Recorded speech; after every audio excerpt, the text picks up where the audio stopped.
I'm Scott Tipton, writer of Star Trek comics and other stuff, and you're listening to Mac Jackson and the Never Gets Old podcast.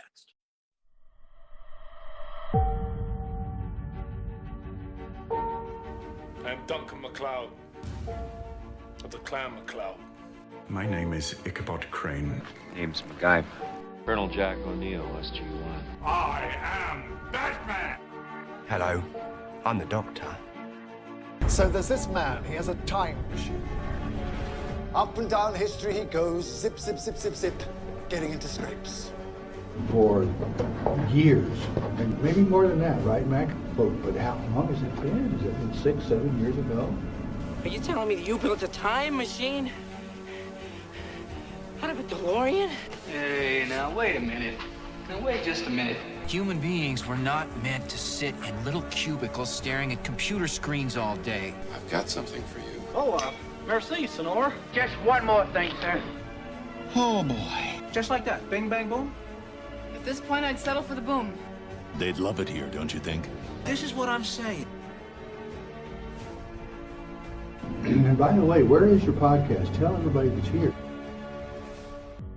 Welcome to the Never Gets Old podcast.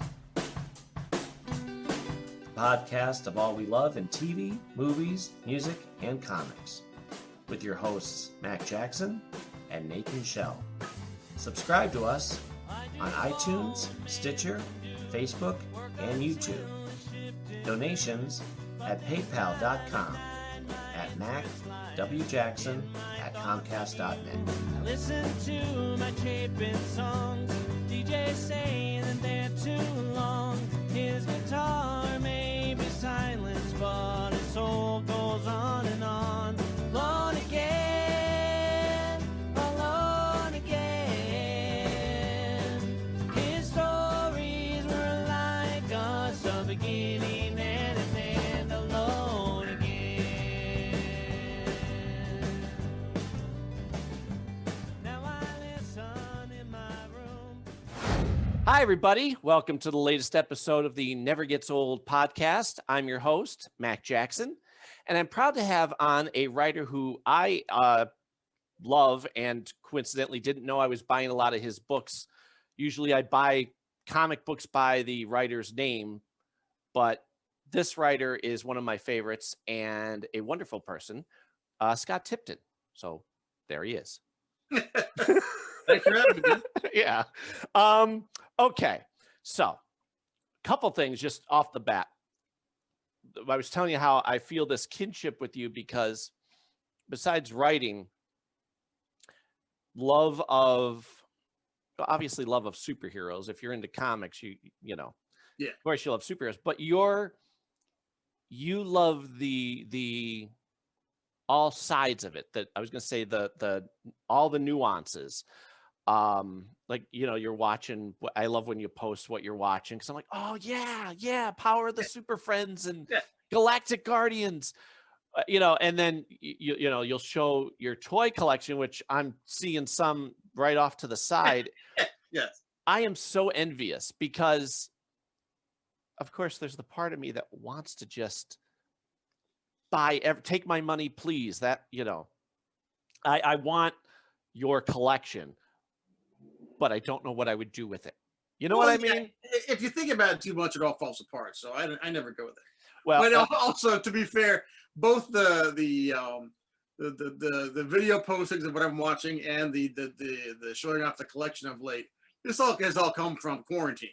Oh yeah. You always call it your quarantine collection. Yeah, well, it's a need for structure where I need to find something different to do every day. I'm stuck here in the Fortress of Solitude, and so it's just kind of a way to, like, you know, get me through the day. And the good thing is, I've actually, on more than a few occasions, I'll get emails and tweets back from people who say, you know what, I really look forward to this every day. So it's like, all right, I feel like I'm putting something fun out there in a time when people are really looking for anything fun just to get them through each day, you know? I'm with you. And another thing I feel you must feel the same way is that constant need to create. I can't stay stagnant. Yeah. Like you, I have many irons in the fire. You have your weekly blog that you do. Plus, I mean, professionally writing an actual comic book is wonderful. But in between, you're like, nope, that's not enough. I have to express, you know. So I'm like, yeah, I see what he's doing, and I feel that too. You got to do something. Yeah, I don't know if it was Penn Jillette who said it first, or if he was quoting somebody else, but it's the idea that, you know, whatever you do that's not involved in keeping the lights on or a task, anything that you do to put something out in the world and then make people happy is art, whether it's postings or books, or, I mean, and that's this. I've kind of seen it get lost in social media, where people think social media is just to go out there and argue. And I've got no time for that. But it's just putting things out in the world for other people to react to in a positive way. I mean, that makes it worth it. Well, my whole philosophy for this podcast is celebrate the best stuff in life: TV, movies, comics, pop culture, music. Just everything that enhances your life should be celebrated here on social media. And I know it's real easy to pounce on somebody who likes something or dislikes something that you like. And, you know, there's that urge to go, you're wrong. What are you, out of your mind? Yes. And I take it as a great accomplishment that daily I go, doesn't matter. Let it go. Let it go. That's not you know, I don't know if it was Harry Chapin, who I adore, who said it. I think so. But you want to put, what did you do today? How did you spend your day? Did you do something to make the world better, or did you take from the world? And that stays in my head all the time. Yeah. And whenever I see, like, I was complaining about this on my last episode. Somebody had asked for podcast recommendations. Okay, here you go. Everybody gives them, including me with all of mine. She took the time to, it was like sport, go down the list and say, nope, men aren't funny. I have no interest in listening to a man's voice, all the way down. And I didn't do it, but you're screaming to yourself, why did you even ask then? Well, that's what a lot of people said. And my first thought was, you hateful son. But I thought, kill him with kindness. I said, well, okay, you might want to make your account, because she's like, I was only asking my followers. Then you might want to make your account private. Right. You know, and I was very nice. My wife, on the other hand, went in there and went, listen, not on my benefit, but was like, what's her name? What are you doing? You asked people in public, they gave you an answer, and now you're bad-mouthing. And I'm like, yeah, you know? Well, I find myself getting even more Old Testament about it, more like on my social medias. Because generally I use my Facebook, you know, just to putting out fun stuff, to promote my books, and then to curate things that people I trust and like are talking about. So like, oh, I'll go read that, or I'll go watch that. And there's this post on there from somebody who he's been on my list forever, but I don't know who the guy is, because I say yes to everybody who wants to talk to me. Yeah, of course. And it was just this long screed about how all the Marvel movies are terrible, and and there hasn't been a good superhero movie since Superman 2, which, by the way, and he had taken the time to create this mosaic of all the posters of all the Marvel films, and just so he could put up this gigantic rant about it. And again, like you, my first instinct was, no, wait a minute, there's a much simpler solution for this: unfriend. Yeah. You know, if it was a friend of mine who did that, then I might just like mute him for a while, or just ignore it, or put the poster. But if it's somebody who I don't even really know, and who just decides, I don't understand that temptation. There are big movie series out there that I can't stand. I've only seen one. I hate them. I'm never going to go see them, the rest of them. But I know clearly lots of people like this movie series. They love it. It makes gazillions of dollars. So I'm not going to go waste my time putting up a big rant about how much I hate it. Why should I do that? Because all that's going to happen is that it's going to make people who like it angry. And come back at you. Now you got to read everything and I don't. Ugh. Yeah. The people who don't use social media for good, I don't understand. right? Yeah. I always say it could be a tool or it could be a weapon. Yeah. Depending on how you use it. And you hear, everybody's like, ugh, I'm not on social media. I'm like, well, if you're somebody in the business who makes anything, you kind of should, because it's a free commercial. It's reaching an audience. Yeah. But you have to know how to, like you said, mute or unfriend or whatever. And I struggle with trying not to go take it personal. Yeah. Yeah. Like this was a girl from Australia who was just nasty. And in the end, somebody wrote back to my wife and said, thank you. Thank you for saying that, because nobody else here was saying, just make your account private. Yeah. And you did. And then she did. Of course, she blocked everybody that dared to respond to her. And I'm like, oh, away with you. Well, because the bigger problem with social media is it's democratized anonymous cruelty. Yeah. And it's free. Like some stranger there's this freedom to say horrible things to people that you would never say to their face at a convention. Mm-hmm. Right.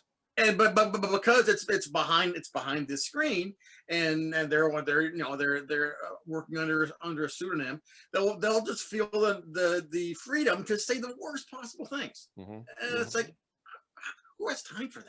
Well, and I'll tell you, I think of you and others who are touching franchises that, there's a great fan community, but there's also the nut jobs who don't, how dare you touch whatever, and like Doctor Who, like, I'm telling you, I'll give you a quick history of me.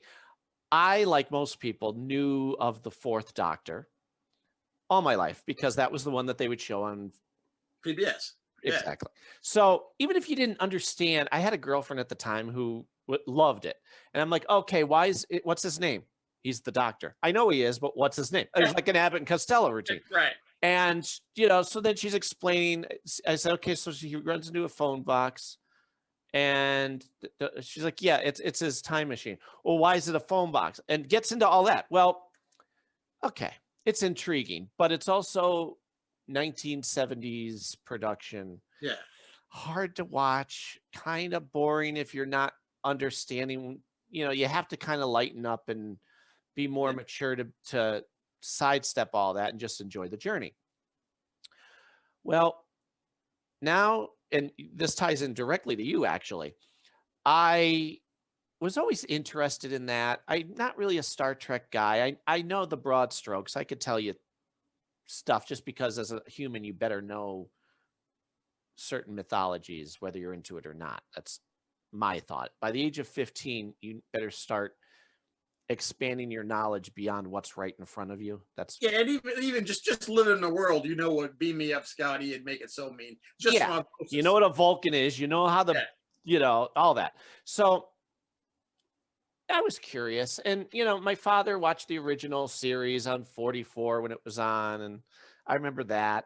And of course, Next Generation in 87 when that came out, and catch an episode here and there, but it never became part of my soul like other things might. Well, Doctor Who, they're doing their 50th anniversary, which is the big crossover with 10, and one of my favorite episodes. So I decide, I think I might get into that. Well, then your book comes out, the Doctor Who Star Trek crossover. And I'm a sucker for time travel. I'm a sucker for crossovers. And I'm a sucker for if it's a tight mythology. Like nothing will wreck me more if it's not, which is a Doctor Who issue, which I struggle with. But I see this and I think, look at the art too. The art, it's very Alex Ross. That didn't hurt, did it? No. Love JK. And like I told you, I met him a couple years later at a local con right when his house or apartment or whatever got wiped out by a flood. Yeah. And they were my local con was giving all the proceeds to him, which I thought was great. So I got to shoot the bull with him a bit. Bought a couple of his little cards, like the cover with Kirk, but it's a variation because it's the con yell as opposed to what. And And I told him what same thing I'm telling you was because of that, reading that book and not knowing much about, you know, either mythology, I was hooked. I went, all right, here comes the 50th anniversary. It's a crossover where he gets to meet this other, who I think is probably the most popular doctor, I understand. Well, I watch it and I've been hooked ever since. I've gone back and watched from 9 on. Okay, I start watching 9. My son comes in, starts watching it with me. My daughter, next thing you know, comes in, puts a pillow behind her head, lays on the floor and watches that. Then we get to the episode Blink. And my wife is walking by.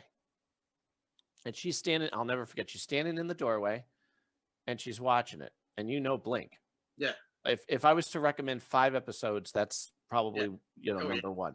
So she's watching, she goes, all right, I'm hooked. And she sits down. So we have since become a proud Whovian family. Yeah.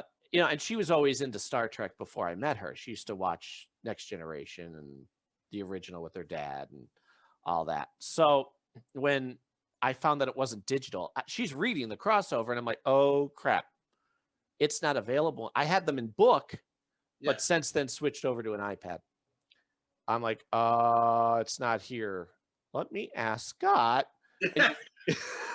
I just thought you would know where to get them. I thought it was very sweet that you sent me those versions. It made her day. She's like, I get to read the whole thing. You just can't get them anymore. That's the bad part about the multi-publisher, multi-license thing is once it all reverted to Titan, as long as those 2 licenses are at 2 companies, you're not going to see that book reprinted, I don't think. Right? And that's a shame because I'm super proud of that book. Oh, without a doubt. I always want more.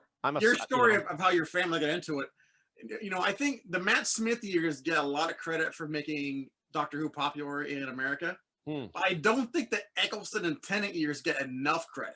I think that was even more so what really brought Americans in, because those 2 runs are kind of the most emotional and the most romantic of all the Doctor Who runs, all the incarnations.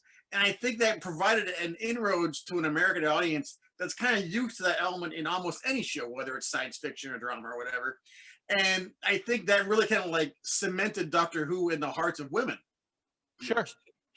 Because he was never in love before, was he? No, never. He was always kind of above it. Right. Yes, but that was a great period for Doctor Who. And I mean, David Tennant now, I'll watch him in anything because how do you not love David Tennant? Yeah, and Eccleston. I mean, I think Eccleston's great and everything too. I mean, even the movies he's not good in, it's not his fault. Like he would have been great in Thor: The Dark World if they hadn't had 40 pounds of Play-Doh on his face. He had to act through all that makeup, but he was still great. But if they would have just gone lighter on it, he could have just tore that one up. Sure, absolutely. And you know, I never get, between you and me, I never get it. Of course, we're a spoiled society. Instead of just realizing that we're in a pool of gold with everything in the world media now, we're getting all the movies we ever wanted. We're getting all the TV shows that we always wanted. Why can't we just be happy? But of course, there's always, let's do a list of the 3 worst Marvel movies. Thor: Dark World. I'm like, are you out of your mind? Yeah. I mean, don't do that. I mean, you can have your favorites, I guess, but if you're of sound mind, you have to understand these are all brilliant. Every single one is brilliant. There's no garbage among it. You know. Had you showed me Thor: The Dark World when I was 12, and having never seen any other Marvel film, I was like, how is this ever have been created? This is amazing. This is it's the most accurate, the most loving translation of Marvel comics, and that's the one people don't like the least. I know. We are so spoiled by the Marvel experiment, right? As I say, I just spent 10 weeks watching a Vision and Scarlet Witch series. Yeah, that should never have happened. Not only was it a thing that was existing in the world, but it was great and it was groundbreaking. And you get excited when they bring in the sub characters who aren't even superheroes. You're like, oh, Darcy's there? I know. Holy crap. Like, you know, and whoa, like, and they're meeting that alone. You know, I'm watching the first 3 episodes and like, okay, all right, I trust them. It's Marvel. So the movies and TV shows, they have never let me down, so I trust them. Okay. But they better stop with just doing the sitcom. Oh, episode 4. It was a great slow burn. Well, they were smart. They were all like 25 minutes. Those first 3 weren't super long, but it was still a slow burn. And I was starting to kind of hear people out there in the zeitgeist. Oh, this show lost me. It's totally unfunny. I'm never coming back. And I'm like, you guys are coming back. Something's gonna drop any week now. And then episode 4 hits. And the fact that they were smart enough to do it weekly as opposed to just dumping them all. So yeah, I never binge. I really, the most I could watch is 2 or 3 episodes of something and then go, for my own sanity and also just to appreciate each chunk, let me take a break. Well, also, I mean, besides being better for storytelling, I think it's also just good business in that if they had dropped this series all in one, it would have been a massive talk on social media and on the internet and then promotion wise for a week and a half. Instead, it was the only thing anybody's been talking about for the last 9 weeks. How is that always not the better choice? I'm with you. I know. So I'm trying to think. Of course, there's so much to talk about, and we could go off on tangents all we want. What was the first? It's fine too, because as I'm thinking, ooh, great, we get to talk soon. What are the things I was trying to hold back and not mention when we were chit-chatting? What was your first professional writing gig? For comics? Sure. I mean, it could be anything really, but I think the first actual thing I got paid for was Chris Ryle and I wrote an essay in a Tom Morris anthology book about the philosophy of superheroes. I think that was the first thing I actually got paid. Well, and besides working at the college newspaper, because that yeah, I did that. But in terms of like actually writing professionally, that would have been it. That piece in the philosophy of superheroes. But as far as comics go, it was IDW piece. IDW. Right, just not long after Chris Ryle took over as editor-in-chief, and they were doing a horror anthology called Doomed, and it was a lot of adaptations of short stories by great horror writers. And I got to do two short stories in that, and it was a great little experiment. It only lasted, I think, 3 issues. It was a big kind of like 70s style magazine, black and white treasury edition of these horror things, and they were really good. And I did 2 of those, and then not long after that, they got the Angel license.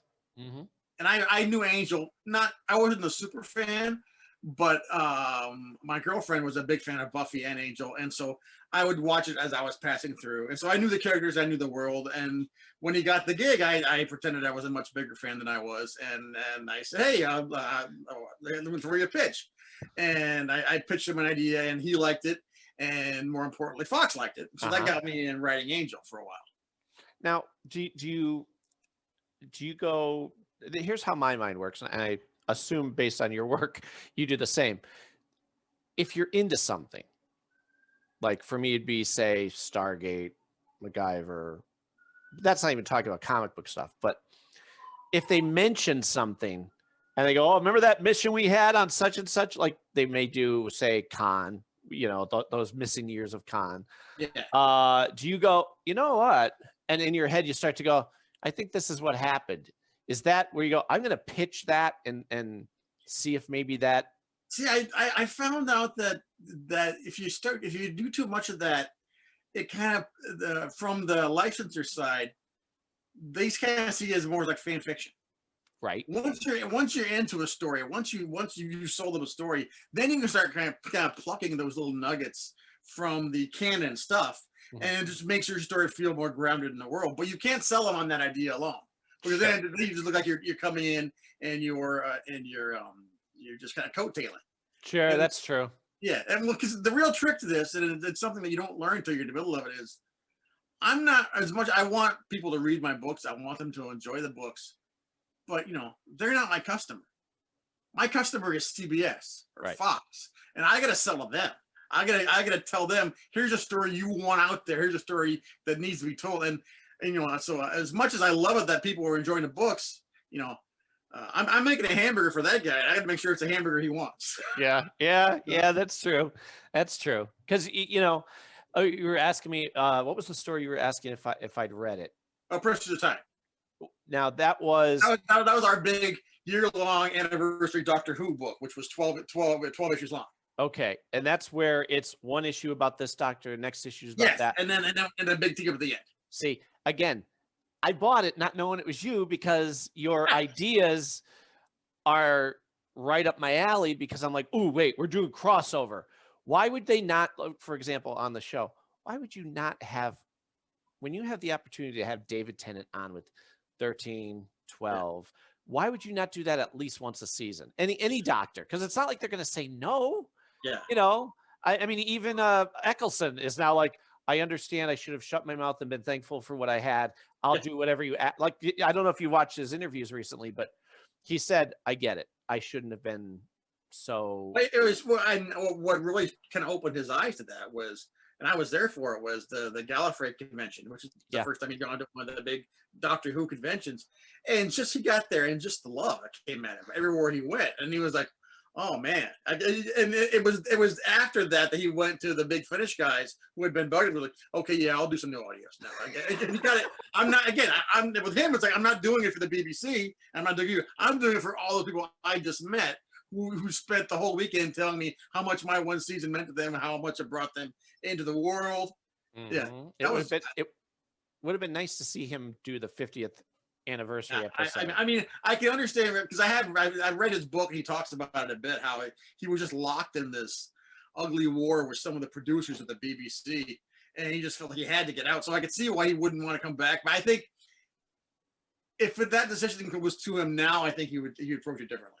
Sure, I agree. Knowing he does now about what that character meant to so many people. But anytime I see a crossover, so when I saw that miniseries, I'm like, yes. Yeah, I don't even know. And again, my son is now as much into it as we all are. But for Christmas a couple years ago, he got all the seasons from 9, including all the Christmas specials, all the way up to 13, or 12 at the end of 12, all in DVD. So we have them because I try to go and watch, say, old Who, if I don't know if that's the right terminology, but the original 8, and you can't watch them. Like I'm trying to watch them on the Fire Stick, and sometimes you can catch some episodes, but I need to learn more. I know 4. Everybody likes 4, but I want to see 5. And I always tell people to go for a good way to get into the old stuff. Try 3, Third Doctor. Yes. Yeah, and the James Bond Doctor. He's the James Bond Doctor. Right? It's what was in the culture of the time. You could tell. All of a sudden, he's doing Venusian karate. Kung Fu. It's Kung Fu. And he's driving fast cars, and it's great. It's so much fun. And it's still no less Doctor Who, but it's its own thing. Right, because remember, he was stuck on Earth. He didn't get to time travel or anything. Right. So by the way, this is how much I love John Pertwee. He decides his version of Doctor Who needs a cool Batmobile top car. He goes out and commissions it himself, drives it to the studio, and says, "I think this is Doctor Who's car." And they're like, "All right, I guess it's Doctor Who's car." The yellow one? No, not the one that looks like an old-fashioned car. Okay. There's one that's all like stream. It looks like a hovercraft. Oh. Yeah, and I stuck it in my my Third Doctor story in Prisoners, and this is very futuristic looking, pointy, kind of like that's right. Weird wings in the back, the Who-mobile. I remember that. That was his. He just drove it to the lots. Using this season. And they're all right. Looks good. Why not? Why wouldn't you? It's funny too because we always talk about why would they not ask his son to come in as his dad again, to be a Doctor Who fan can be wonderful, it can be heart-wrenching, but overall it's very frustrating because you're like, there are so many opportunities that pounce on it, do it, bring in, your mind just, and imagine if this doctor met that doctor, they went on that adventure, and It's an interesting universe. David, my brother, and I co-writes all our stuff. And what David actually had a better point to it than I really had realized when we were trying to write the both of them together for Star Trek and Doctor Who. The tricky thing is that Star Trek is science fiction, and Doctor Who is science fantasy. Yeah, you know, there's a much more of almost like a fairy tale aspect to it. Sure. Whereas within reasonable realms, Star Trek, they're trying pretty hard to take the science pretty seriously and to stay grounded.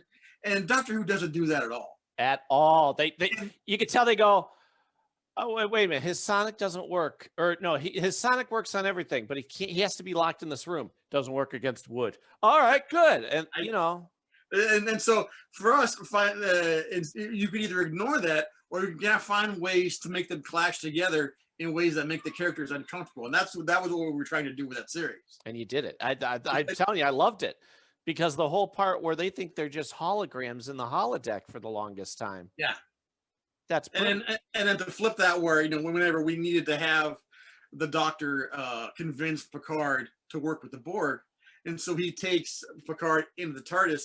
And they just start time traveling and showing him what's going to happen if you don't do this. Mm-hmm. And that's the kind of like just absolutely cavalier use of time travel that Star Trek doesn't want any part of normally. But in Doctor Who, they do it all the time. All the time. And so you take Picard, who was so uncomfortable with the notion, and you force him into that, and that's where you get the fun things to play with. I'm telling you. And also it was because when I was in college, I saw Patrick Stewart do his one-man show of A Christmas Carol. Okay, I have that on. I have the DVD. Yeah, it's great. And so I wanted to have Patrick Stewart have another like goes to Christmas future moment where he's seeing the past not taken and stuff. See, I love that. That's the fun. That's the it's not just a job. It's you're having fun. You're like adding to the mythology and the stories. And I've read. I'll give you an example. A bunch of years ago, they had the license for Stargate. Mm-hmm. Well, I don't know what their deal was, but whoever was, I don't know if it was the writer's fault or the powers that be, but instead of using the characters like they are, like when I write, I do the audio series. I don't feel I'm writing. I feel I can hear their voices in my head, and I'm writing down what they would say and how they would react. So I don't even know how it's going to end. It just kind of goes in a direction. And then at some point I go, oh, right here is the end of this episode, because it's a good cliffhanger. And that'll hopefully, have people go, oh, what happens next? Well, these poor people took the Stargate franchise originally and created new villains that were, instead of like the gods that the aliens impersonating, say the Greek gods, or the names or whatever, they're using the Roman gods. And it didn't feel like, none of the characters were acting like themselves. And you're reading it, and I remember thinking, this is ongoing, stupid me. This is going to last forever. This is great. Oh, it doesn't. And the art wasn't, it felt rushed, and you're like, okay. Then they did like miniseries where they didn't have any of the characters except one, and they had like it be an Indiana Jones adventure. And you go, well, this isn't Stargate. This isn't what, and then later on, I guess whoever has the current license to do them got us a great writer who continued the Stargate Universe franchise. Right. Brilliant, because it's very dialogue heavy. It's not about explosions. It's about, if we're going to do this, here's what could, you can hear the characters' voices. If you're not doing that, don't do it. Don't touch the characters. For all of our Star Trek work, my brother and I have a very specific rule in that we try and everything we produce should feel like it can be produced as an episode. Mm-hmm, mm-hmm. And the temptation in comics is often, well, you can do anything, so why not? You've got unlimited special effects. And it's like, well, yeah, that's true, but the more you do that, the more it veers away from what people love about the actual product, the actual show. So everything we produce, we try and make it feel like they could film it. And it's going to feel like that episode. I know exactly, because I noticed this with your writing too, which I love. You could feel the beats. This scene is only going to last so long. You could write more, but why? Right there, you could feel where they go to the. Okay, now we're going to show outside the ship. Yeah. You could feel the natural rhythm. Yes. And the rhythm of a Star Trek is different than the rhythm of a Doctor Who, but you still gotta have that sense of, okay, this is where the act break would be. This is where you're coming back into. And if you don't do that just because you're writing in a different format, sure, you can do it, but are you doing what you're being paid to, which is to give people who can no longer get it a Star Trek Next Generation experience?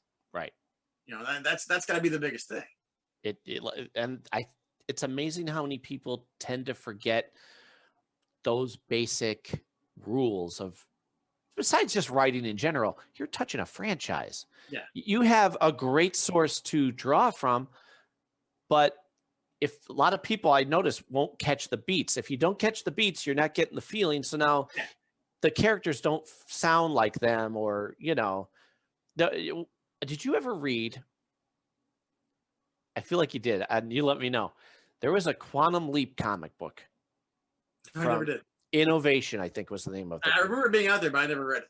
You should, if you ever find it in a con or something, buy it. It was the best to this day. It's one of the absolute best comic adaptions of a television show.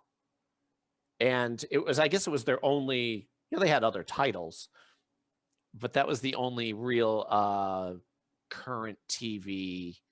And it was towards the end of, it was early 90s. And the art was great, but more importantly, the story, you could hear back and forth. Yeah. And that sounds like exactly what Al would say. And, and it felt full. It was 20-some pages, 22, I think. Yeah. But you went, this was one episode. Wow. They didn't take the easy way out and go, let's skip a whole chunk of the story just because we have to wrap this up. It just felt like every box was filled with good dialogue. Yeah. And of course, it goes away because the company folded. Yeah. But if those voices aren't there, the whole thing's not going to work. Yeah.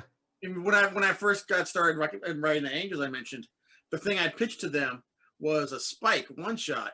And it wasn't because I had this great idea, which it turns out later I thought I did, and people liked it. And so, but I pitched a Spike thing specifically because I knew I had Spike's voice. I knew I could sit down and write. I could write in Spike's voice recognizably. So that's why I wanted to do that. And then that one rolled over to a second one for a Spike and Angel team up, and that was another one shot that did okay. From that, they gave me an Angel miniseries, and of course I brought Spike back into it immediately because that was my safety zone. Yeah. And that was cruising along, and that was whenever IDW got the Star Trek license. And I'm like, oh. So I called up Chris Ryle, was editor-in-chief, and I was, look, I'm not saying just give me Star Trek. I know you can't just give me Star Trek. Just open the door. Let me pitch. I'll get the jobs. Just give me a chance to pitch to CBS. I promise I'll take care of the rest. And he's like, all right. Because it's just that you just got to get that chance to get in there. And then I pitched them on the first thing, which was our Klingon series. It was Blood Will Tell. We did Rashomon, where we took every original appearance of Kirk fighting Klingons and retold it from the Klingon perspective. See, that's smart. And then CBS is like, oh, that's not, no one's done that. And so that was the pitch. And so then that was when I called up my brother, and I'm like, look, and Dave is a historian. He's not at all a professional writer at the time. And I know I've been doing it for a couple of years. I said, look, we both feel the exact same way about Star Trek because we grew up, watched it together on Channel 2 every day at 5. And we both agree on what makes a good Star Trek story. So I'm going to be bugging you about this for the next 6 months while I'm writing it anyway. Why don't you come in and write it with me? And then if you don't like it, stop doing it. And he was like, all right. And then we've been writing various comics for like the last 10 years now after that. But otherwise, I'm just going to bug you anyway. You might as well get paid for it this time. Right. And if you hate it, we'll never do it again. And I love, and this goes with music or anything else, collaboration some people say, "Oh, I can't write with another writer." In this, I'm thinking music, but I can't write with another writer. Well, why? Like it for me. It's like it fuel on the fire. Oh, you have an idea? Okay, wait, well, oh, and then you just kind of spin off that, and like us going down a rabbit hole. Good, do it, because great things come from that.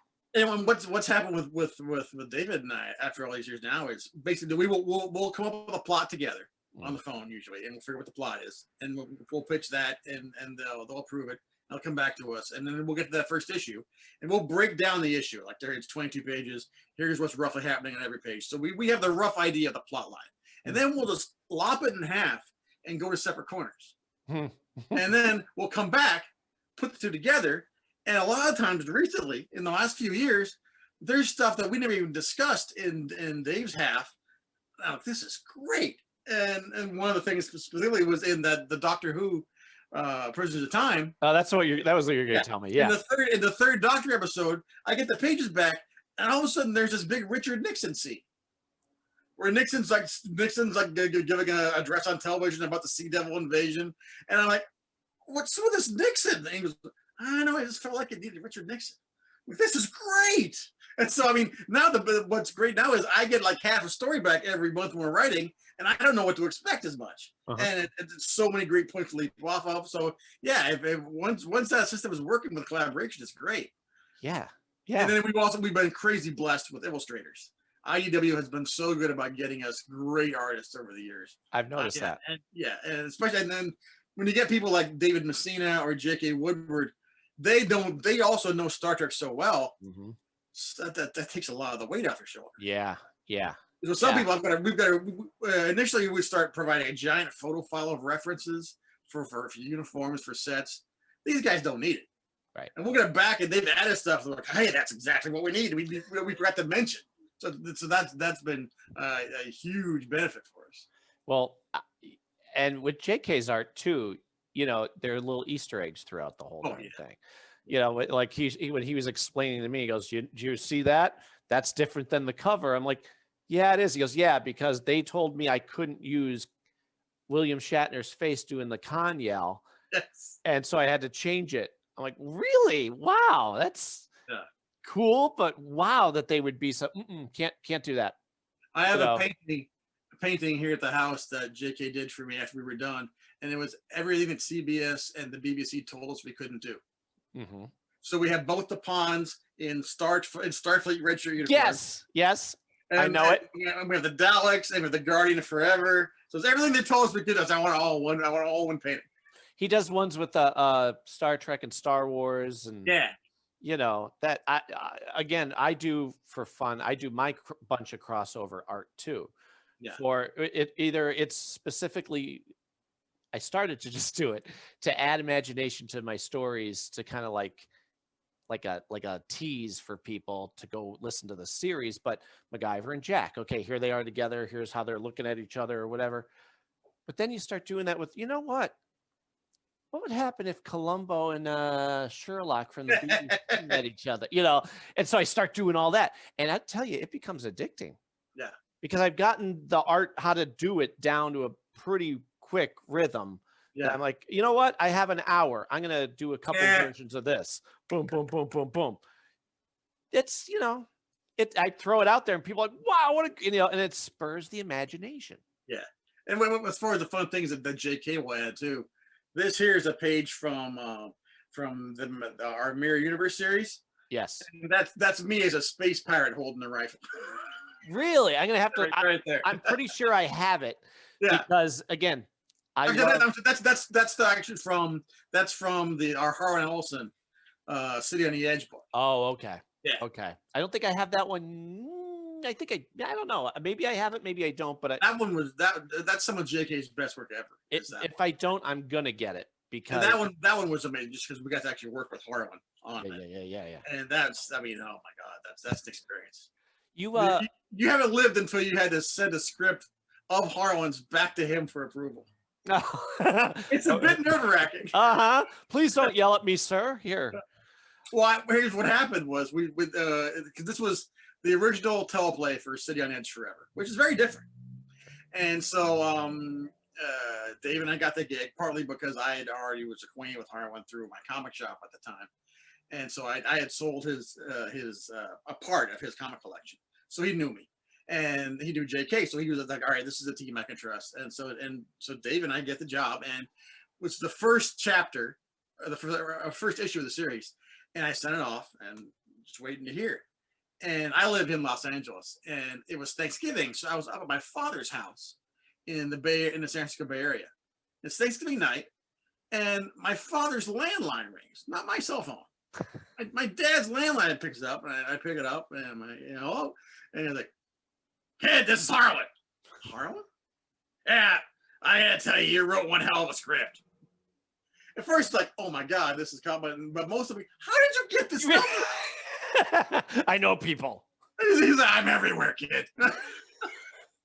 Oh wow! Yeah, that getting to work with him was a huge, just a once in a lifetime type deal. And to get the compliment too, you're like, ooh, yeah. I kind of don't feel like a rookie anymore. I guess I'm kind of doing all right. He wrote a foreword for the book when it came out. It's a gorgeous hardcover if you can find it. It's amazing. And in the foreword, Harlan referred to me and Dave as the paladins of his original dream. Ah, and that's going on my tombstone. Darn right. Damn. Yeah. Wow. That makes the whole thing worth it. Harlan was a great guy. What was I going to say? It's funny too, because when you're writing, for me, I have to be careful not to be. It's a fine line between hearing their voice and staying true to it and not doing a caricature of the character. Yeah. You know what I mean? Because there's certain lines that everybody knows that they would say. Well, now you can't use them because they've already been known. And it would sound like you're pandering to the audience. Well, here's a good example. And this is maybe just us. Whenever we write Chekhov, we don't write the dialect. We don't write Wessels. We don't say Kepta and sure. Kepkin. We try and get the rhythm and the feel of it, and trust that the reader is gonna hear Koenig doing his Russian accent. Right. You think a lot of like that, especially the Marvel comics of the 80s of Star Trek. I mean, you can barely understand what Chekhov's saying because they tried so hard to overdo the accent. Right. Right. Well, I bought anytime there's like a sale or whatever, I'll get the older comic books from, I was getting, I don't remember what my very first comic book was, but I got it at a local drugstore. I was with my aunt getting penny candy, and I look in there, whoa, they have Batman and Superman on. I think it was like a World's Finest. Yeah. And Robin's there too. I want that one. I think it was World's Finest 123 or something like that. And okay, so, I didn't get officially into comic books until I was 15. And then it was, once you start and of what I speak, do you think I'd ever be able to really stop? I have to get my books weekly. It's my fix. I if anything, had to be more picky with what I will buy, because when I started at 15, you go into a comic book store and go, I want every title with Batman. I want every title with, Superman, and I need everyone.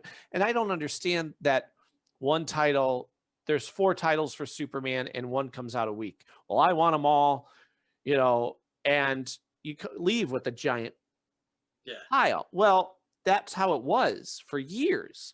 And then you realize you can kind of whittle it down. You don't have to get everything with that. I was like you. I grew up getting my comics at the Rexall or the Quick Stop. Mm-hmm. And then when my little town, when I was in junior high, finally got a comic book store. And all of a sudden, you mean I don't have to run to the Rexall and try and find stuff? I can just give you a list and it's going to be there for me? Mm-hmm. That was mind-blowing. And that's when all of a sudden I am buying a bulk of what Marvel puts out and a bulk of what DC puts out. That's where I did, and that was at the same time too that both companies were putting out their Marvel Universe handbook and the Who's Who. Yeah. All of a sudden, I can buy everything current and I can catch up with everything I missed for the last 30 years. Mm-hmm. And some people were like, call those handbooks like dry and unreadable. I read those things cover to cover. And the smell alone, you love the smell of my son, he's the same way. He's 12. He's like, but granted, now I get all my books digitally, but I will still go to my local Comics on the Green, it's called, once in a while to get some books for the kids, or just, I feel I still need to support the local guy. Yeah. So I will splurge and go and get some, even if it's just to get backboards and bags for the however many years. I'm Right. 46 now. I started when I was 15, so that's a lot of books up in my attic. You got to board and bag them. Yeah. So I'll get them something, and he'll go, "Oh, that's a good smell." I'm like, I know. It's the one bad thing. I love digital because it goes panel by panel and nothing gets spoiled, but I do miss that smell. Well, I'm my thing now, and I've gotten a lot more lately. Are both Marvel and DC are being really big on putting out big hardcovers of like 70s Bronze Age stuff. That was my point. I will go back and remember when they came out a couple years ago with the black and white versions of Brave and the Bold, or here's Daredevil. Marvel called them Essentials, DC called them Showcases. There it is. Yeah. I thought, for how much? I get how many issues? It's black and white? Fine. Because I thought, even if I don't get to read them, at least they're there for my son or my daughter. Here, depending on the title, kind of hard to get through. Like the writing was it depends. It depends. So some of the stuff I will defend 70s Brave and the Bold Batman team up comics all day long, because Bob Haney was insane, the stuff he was trying in those books. I mean, I remember when I was a kid, it was Batman teaming up with Deadman and Sergeant Rock in the 40s. Yep. And there was this haunted statue, and whatever would happen to this statue would happen to Batman, because Satan didn't like him. Right. Satan was the bad guy. And only Bob Haney writes a book like that. Yeah. Because they didn't care. You're just like, well, this will be a great story. It's absolutely crazy. Mm-hmm. I love that stuff. But it's also a one-off. It's not the main Batman title. It's, the experimental. Yeah. But as much as I love the big hardcovers, I still have a spinner rack in my living room. And back when we had conventions, and soon when we will again, every year at Wonder Counter Comic Con, I go, and on the last day of the show, I go and I dig through and buy a bunch of old loose reader copies of 70s, and I just stuff that spinner rack. Mm-hmm. And all year long, if I want something to read, I'll just go over there, I'll just pull it off that rack like I did at Rexall back in the day. Yeah, and that's a fun feeling. Out and the smell of Bronze Age and Silver Age comics that I gotta still keep around. Well, my two favorites, Batman and Daredevil. So Batman, ever since I had memory, I don't know if it was because of Super Friends or what, but I just loved everything about Batman. Well, I remember first everybody likes Spider-Man depending on how he's written. If he's, the basic general idea of Superman, Spider-Man, they're great characters, but they're not always written as well as you want them to. Yeah. Well, I remember getting again at the corner store, there's this great cover of Marvel Team Up, which they haven't put out digitally, and I got the physical copy at the time as a little kid, because it was this bad guy flaming, and upside down is Spider-Man on fire being blasted. And there's a guy on the other side who turned out to be Daredevil. Now, I don't know why Marvel keeps their hand tied and doesn't put this particular issue out digitally, because I want it so bad. It was my introduction to Daredevil, who is my Batman and Daredevil. They're my two favorites. So it was my first introduction to him, and the cover is spectacular. And I remember reading it and going at first, so who's this guy? Like a Spider-Man ripoff, which is right. And then falling in love with them. And so ever since, Frank Miller on, they come out with the collections now of Frank Miller stuff, volume 1, volume 2, everything from then up till present day I have. And I got the black and white of the older stuff. Kind of tough. Every now and then you would get a gem. Yes. But early Daredevils are kind of a hard set. Woo! Because it's like you say, they didn't know what they were doing with him. Was he just a Spider-Man knockoff? And there's a whole period where he's posing as his own brother, Mike Murdock. Yep, Mike, which they brought back now. what is that about? But every now and then you would get a great story, like the one where Matt Murdock is trying to defend Submariner in court. I haven't read that one. Instead, this is like in the first year or two, and instead Submariner decides, well, I'm just leaving, and it's Daredevil trying to stop Namor from leaving town and just getting the holy crap kicked out of him by Namor, because Namor isn't a holy league, but Daredevil just won't give up. Right, and that's what I love about him. I love that. So you would occasionally get a real gem in that early Daredevils, but everything that people love about Daredevil all pretty much comes from Frank Miller wanting to write Spirit, Will Eisner comics, and using Daredevil as his way to do so. And to make him Catholic. I'm a Catholic, and I'm like, oh, see, there you go. That makes him even more near and dear. Yeah, for one thing, it gives you a lot more of his character and his childhood, but it just layers it and makes it real. And the angst, like he's like, I want to do good. Am I doing the right thing? I'm punching people in the face. I don't know if this isn't very Jesus-like, is it? The more detailed things are, the more real they feel. Yeah. So when you bring that to it, absolutely. I think that was the first appearance of his red outfit too, the Submariner, right? Yeah, because that was when Wally Wood came in to draw. Right. Started out with Bill Everett. Bill Everett did the yellow and red, and then Wally Wood came in and gave him the great red costume, and then I think Wood was gone after like less than a year. Which I honestly, there's certain costumes they should stop trying to tweak, or not tweak. I could take tweaking. It's when they try to change it all together, and you can't really mess with Spider-Man. You can't mess with Superman. You shouldn't typically touch Batman and Daredevil. You're not going to get better than the red outfit. With Batman, the great thing about Batman is you can, by tweaking details, you can give an instant, okay, that's that decade. Triangle head, purple gloves, oh, that's the 30s. Well, sure. Yellow circle, capsule bat, oh, that's the 70s. So that's the genius of Batman, is that both the costume and the character can adapt decade to decade. Yeah. And it still works as Batman. I mean, I think that there's as much veracity to Batman in the 50s waving to the crowd during the Batman Day Parade as there is Batman being like lurking over a gargoyle at the middle of the night. Both things work. Yeah. Well, remember when, and again, this is during, I started really, how old? I was 15, so I don't know, late 80s. Yeah, it's got to be 88, 89, somewhere around there, maybe 87 even. From there on, I was comic book able. I mean, as a kid, I had my 5 comics. I learned to read by looking at those, Well, once you start, now if somebody references something, like that was during my time. And I remember when they made Batman's outfit completely black. Everything was black except for the symbol. And I'm like, yeah. Oh, no. Because that was right after the Keaton movies. Yep, it was the Keaton movies, and then they made Daredevil with the armor. Yeah, with the armor shoulders. Daredevil armor was not a good period. It was a bad. Well, the art, who I love, but I don't know if it was the inker or who's to blame. Do you remember those issues? It was what's his name? He was the artist for Nightwing, I think, in the beginning. The original Nightwing, when trying to remember. It'll drive me nuts. Yeah.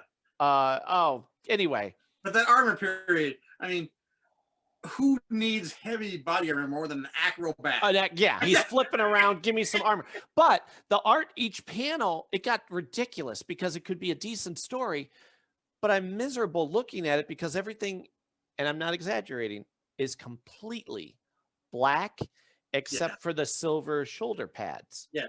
And I'm like, I can't make out what this is. So why did I spend, $3 or however much it was at the time? I don't understand. Oh, there it is. You looked it up. Good. No, it just took me a minute. I love his art, but for whatever reason, the inker, the color, or whatever, just took away all his line work. Yeah. And like his run with Chuck Dixon on Nightwing, the art was great. Loved it. Yeah. Loved it. Yeah. But that Daredevil run, I was like, please give him back the red outfit. Please. Yeah. And the current artist, I love. They put the Billy Club holder on his right leg, which makes much more sense. Yeah. Joe Quesada and I got into a debate about, he's like, no, he's left-handed. That's why it's on the left side. I said, I don't think of him as left. If anything, Daredevil would be ambidextrous. I could see him, right? Because you're using both, and fine. But he's like, nope, he wouldn't budge. I'm like, so now when they finally have now put it on his right side, I'm like, hey Joe, it's on the right side. Not to say I win, but you know. But the current artist I love, and he's doing detail like the stitch work from the eyes up to the horns. Oh, check it out when you get it. I haven't been following Daredevil lately. Oh, it's so good. I mean, it typically is. It's you know, if you're smart and you stick to the mythology, which matters with everything, it's hard to mess him up. But when I get a sec, I'll send you a panel and you'll see what I mean. They made his pants even like cargo pants style, where they're tucked into the boot, but they're a little bunched. Oh, okay. As opposed to everything being skin tight. You know, that's hard to, in your mind, to go, he's flipping around with skin tight. Let's give him some sort of loose. Like, for example, I thought the way that Marvel Studios handled that for their costumes, particularly with Captain America, generally is showing the skin tight.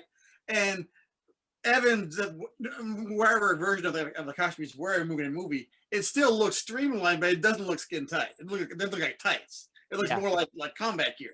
And it looks great. Like that helmet, the helmet mask, that's brilliant, because when you watch Avengers now, I'm like, oh, they didn't quite get his outfit quite right. It doesn't look natural. One thing I thought was interesting was that apparently one of the notes came from Evans himself, is that to make the eye hole so much bigger so you could see more of his face, which is why normally this is a pet peeve of mine in superhero movies, is there's always a reason for them to take the helmet off, because you're paying $1 zillion for that actor. I hate that so much. I'm with you. It drives me nuts. Let's show the movie poster with the Spider-Man with this mask off. Yeah.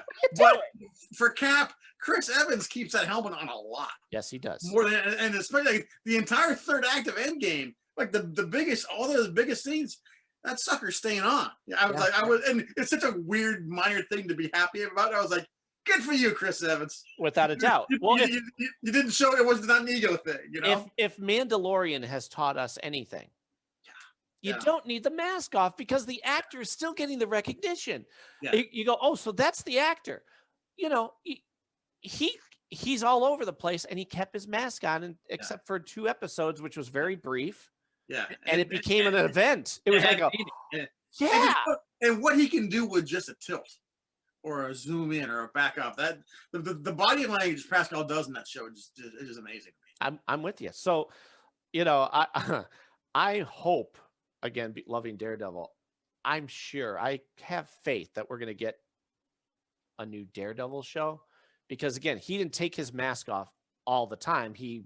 They kept, I was afraid they were going to do the cliche thing where, you know, they used to do this in the movies all the time. He has to be discovered, or you know, it works for Iron Man to say, all right, heck with it, I'm Iron Man, because he's an egotistical son of a b. That's him. Brilliant. Don't do it with anybody else. Stop having Spider-Man take his mask off and go whoo.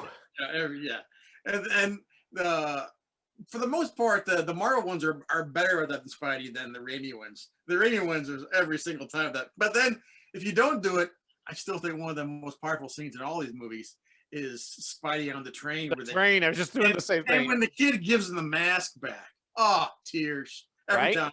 It works on me every time.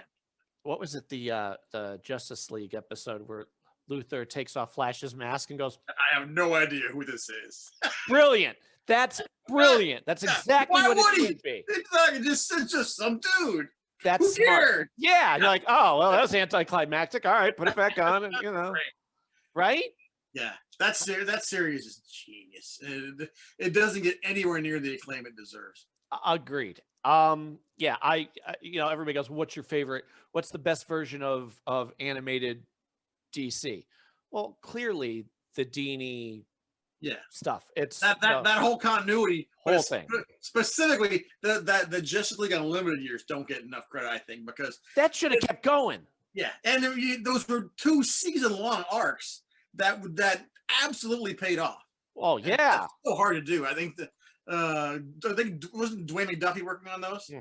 Yeah, you can tell that those had his hand in it, because that was the kind of long-term storytelling he was great at. And it's funny because Marvel, typically, I don't like most of their animated stuff, but I'll go, again, internet. What's your 2 favorite best Marvel anime? Well, Spectacular Spider-Man. That was really good. Right? The art is fantastic and crisp. Yeah. The story is smart and intelligent. Well, good theme song. Well, except for one thing that we always pick on. It is catchy. I have it as a ringtone. Spectacular Spider-Man. But whoever wrote the song and whoever edited it and whoever recorded it, nobody caught this. Arriving at the speed of time. What? Speed of time. Well, speed of time. I say speed of light. Yeah. I don't care if you say speed of sound in the nick of time. You say speed of light or you say nick of time. But Thank you. Yes. I'm like, that made no sense, and that got past everybody. So what's your other pick besides Spectacular? Avengers, Earth's Mightiest Heroes. I was about to say I mean, there are people who will say X-Men. X-Men is good. X-Men is good. X-Men has highs. X-Men has lows. Earth's Mightiest Heroes, solid as a rock. Solid. One, never disappoints. I have my family because last year I saw they're selling, not as a box set, but you could buy disc 1, disc 2, disc 2. I think it ended up being like 5 different volumes to get all of Earth's Mightiest Heroes. Yeah. I'm like, take my money. That and Spectacular Spider-Man I got at the same time. Yeah. Give me the whole darn series. Well, about a month ago, I said, guys, my family is well versed being, my children, my wife, they're going to know their comics. Not that I pushed them into it. It was all independent and, But there's so much of it around. It just, again, osmosis. Yeah. I said, let's start. I'm hungry for Marvel stuff. Like, I'm a sucker, as I think you are, for any of that behind the scenes stuff. I'll buy a Blu-ray of a movie because I want to see. What I loved about Blu-rays. Right. Let's do. I'm still a physical media guy because of that. Yeah.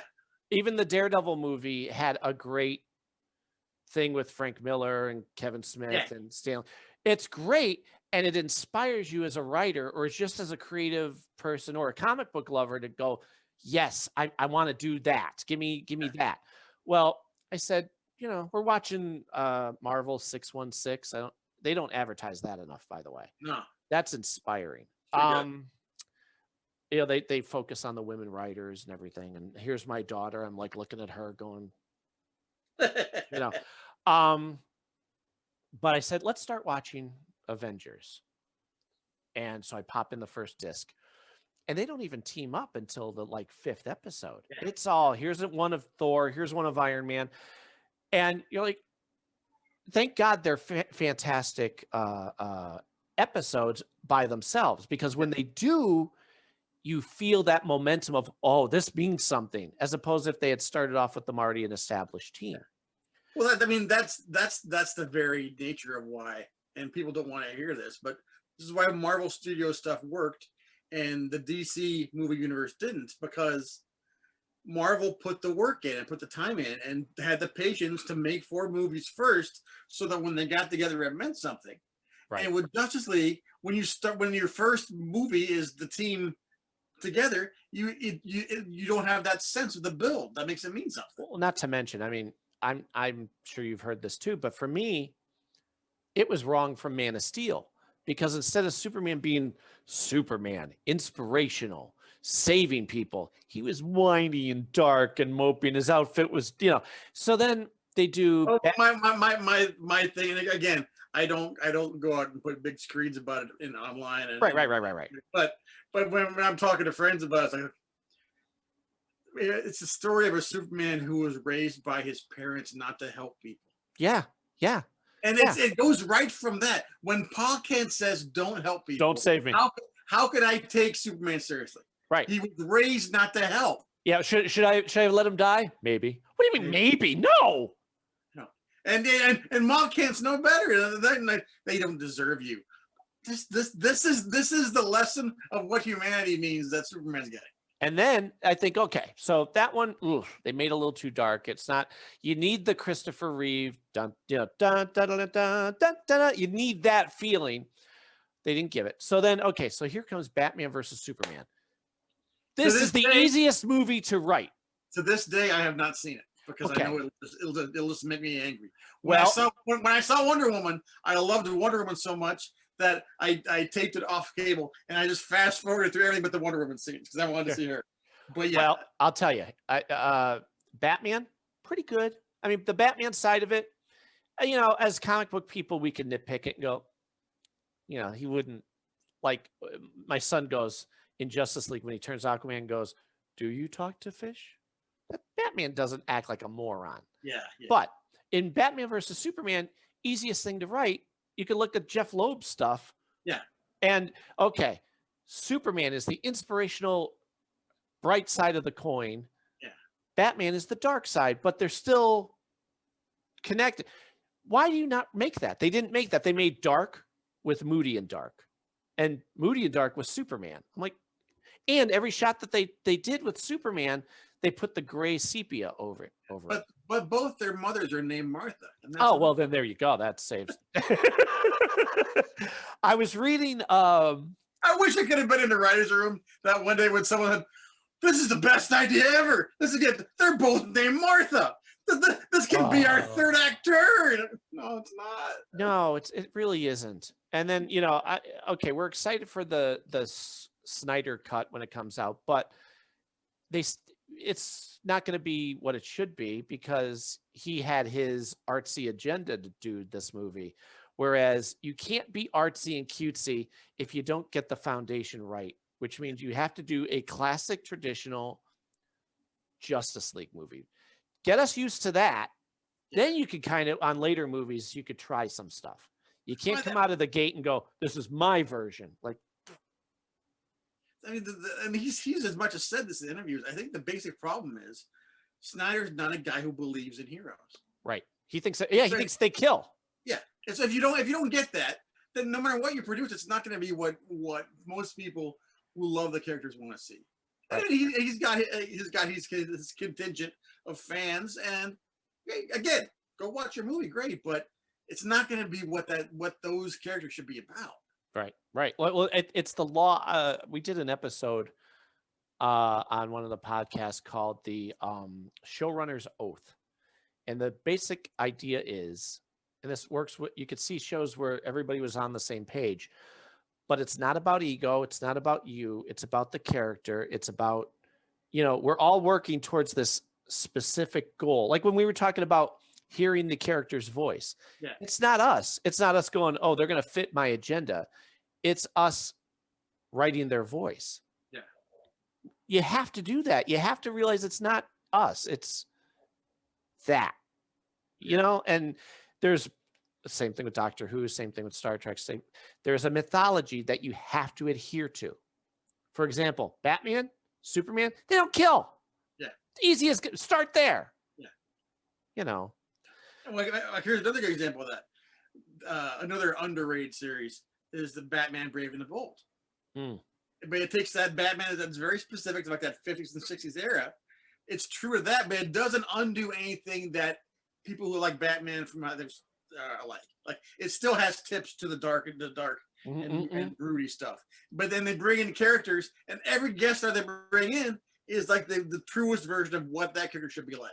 When they bring in the Elongated Man, he acts like the Elongated Man. When they bring in the Femme Stranger, whoa, it gets dark.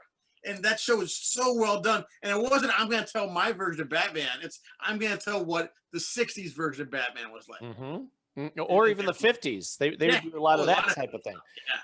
But you're right. Because I remember going, in the beginning, like, because it was a step backward from, I think was it the first show that they had? No, it was the second show that they had out since the Dini universe. Yes, yeah. And they had the Batman, which in hindsight holds up better than when I had to watch it. Especially the last season where they started bringing in more Justice League guys. That was great. That was my point. It got better and better. And Brave and the Bold, like, it feels like when they did his origin story. Yeah. Like I'm like there. Okay, now you've. But I was with you because I got to the point where I didn't love the Batman the way I loved all the Denny Tim stuff, but it earned my respect towards the end. Right. And then that ends, and we see these first few publicity shots, and it looks like a super kid show. Right.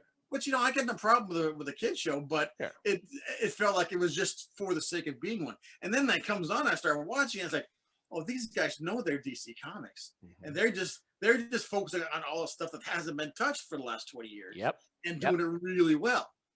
And then because it's on now, HBO Max is part of our subscription, I guess. So they're bringing in all the animated DC stuff. Well, the other night I showed the first 2 episodes to my kids of Beware the Batman. So like this should have kept going. This was weird and different, but stylistic, it's fantastic. Yeah. Like the fighting's great, the angles, the direction, the rhythm. It is, but it's so much of a step away from every other Batman series they did. I think so many people find it off-putting. And my sense is the way it got kind of cut off production-wise, where they didn't make what they were planning to. Well, I think that was because, remember, it was right when the movie theater massacre happened. That's right. They had to change all the guns. Yeah. So instead of being black, they make them red. Well, they're still guns. They're still shooting bullets. But I mean, if I remember correctly, wasn't like Alfred that gun toting a fair amount in that show? He was more militaristic. He was and so I think that aspect didn't help them either in that climate. Right, but it got so good. It was a slow burn because they make a Katana his sidekick. Yeah. But it's not right away either. And weren't they using like all the weird Grant Morrison ones? Yes. They had Professor Pig and Toad. Yeah. First episode, I'm like, what? This guy's a toad. Which is fine because then they bring in Anarchy and Deathstroke, and I'm like, okay, now you're really getting into it. And by the second half of the first season, you go, all right, now we're pumping on all cylinders. But it had already been yanked, just like the Justice League Action. Why did that get taken away? That was a great show. That was a great show. That could have slid right into Justice League Unlimited. I had a friend of mine who was writing on that show, and we talk, and every now and then he mentioned, by the way, they gave me this one to do. He'd mention some character. I'm like, oh, your kid, he's getting animated? It's going to be amazing. Buana Beast? Space Cabbie. Oh, yeah. Cabbie. Come on. And he was done well. Yeah. Did you ever see the episode of that one where they had the Mark Hamill and all the characters he plays? Yes. That was fantastic. Your voice sounds familiar. Yeah, I get that a lot. That was brilliant. It was what? It was Joker, Swamp Thing, and Trickster. Yeah. Brilliant. See, you're having fun. You're giving us a story. If anything, if I had any complaint besides it being yanked for no reason whatsoever, they gave us 15-minute episodes. Yeah, I think that might have been part of what hurt it is people couldn't latch onto it. It also never had a really good, reliable time slot where I knew to watch it. Me too. Because I'm like, I will be the guy to watch it. I'm one of the WB. Whenever they have to ask a question, like as the audience, I got signed. Yeah, I'm one of those guys. So I'm like, yes, please, I'll give it to you straight. Yeah. Well, you're right. They would show it, and I'm not exaggerating. It was like 3 a.m.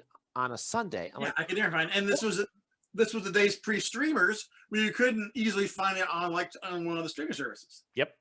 And if you did, you had to be a member of DC Universe or whatever the online thing was, which I wasn't going to pay for.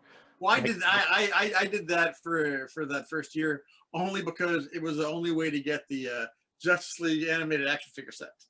Oh, really? Okay. Yeah, if you wanted the big 7, you can only order it through DC Universe. So they're all right. You got it. Yeah, I was the same way. Congratulations. I was the same way with CDs. I didn't want CDs. I wound up using it a lot more than I thought because even though I'm a physical media guy, I'm never giving up my discs. Just having access to all the Batman animated, Superman animated universe stuff streaming, I tended to watch it more because it was so easy. You just go beep boop, go right up, and then they did that Harley Quinn series. Have you seen that yet? I've watched some of it. It is hilarious and not for kids at all. Right. Super funny. Super funny. Yeah. Well, that's the same thing with Titans. I love 90% of Titans. Have you watched it? Yeah. Okay. I'm so on the fence about it because there's parts of it I love and parts that make no sense. Right. And besides, I mean, for me, it's the gratuitous cursing where it's like a 13-year-old whose parents left the house. I'm gonna have him say the F word now for no reason whatsoever. Whereas Harley Quinn, they use their F bombs like a scalpel. It's always for the best possible laugh. Titan feels gratuitous, right? Because I'm watching, I'm like, people don't talk like this in the real world, and if they did, you'd walk away from them. So now, can we not have, like, I remember in the first episode they have Dick Grayson say F Batman. Yeah. I'm like, okay, no, who's listening? No. And then, so that's the big part for me. And then I have a problem with their casting of Bruce Wayne. I was about to say the worst Bruce Wayne Batman casting in the history of film. Ever. He doesn't sound like him. He doesn't look like him. Yeah. Not intimidating. No. And I want Bruce to be, even during his darkest years in comics where he was just an a-hole to everybody, I always said he needs to be nice to the Batman family, Nightwing, Alfred, Superman, when they're by themselves, he can let down his guard. A very small collection, you need to do that to. And on this series, they have him being nice to Dick. He's talking to him. He's trying to be there. But at no point do I feel like he's taking out bad guys. I'm like, and also, Bruce, even when he's Bruce Wayne, and even whether he's pretending to be like, milksop Bruce Wayne or animated series Bruce Wayne, who was actually kind of more of a manly man, Bruce Wayne's got to be a guy that women notice across the room. Yes. And you don't get that with this guy at all. Honestly, it was terrible casting because even like Adam West, when Adam West is Bruce Wayne in the Batman show, he still looks cool. He's got a good suit. You can see why women would go, hey, that's a pretty attractive guy who's also a billionaire. He's got a swagger. He's got the billionaire, I know I'm hot stuff swagger. Yeah, and this guy doesn't. My other big problem, and I know it's just a stupid, superficial thing, but Starfire's got to be orange all the time. All the time. You can't tell me you can't do it because Gamora is green all the time, and she looks great. What about Beast Boy? Like, let him be green. Yeah. Just do it. You can do it on computers now with no problem. Yeah, I know. I'm with you. They can color correct it, but even better, makeup. They've been doing it since the 20s, and it works really good. You can do it, and it stays on even if you do this. Yeah. So, I mean, like Doom Patrol is pretty good, except for all the cursing. I'm on the second season right now. I'm maybe 3 episodes in, and it's good. It's by the end of the first season, I'm like, okay, they made me care. I care about the guy with his children, the gay guy with his children that he never saw, and what I liked about it is it embraces the weirdness of the Morrison run. Yep, but gratuitous cursing all the time. I'm like, it's distracting, is really what it is. Let me enjoy. It's doing it because we can, and that's like. Whereas I think the biggest success DC Universe had, which is now we're going to see it over there, Stargirl. Does everything right. Yeah, I'm with you. They didn't have the level of cursing or violence because they were on that streamer, just because, and they're true to the spirit of the original comics without feeling hidebound by them.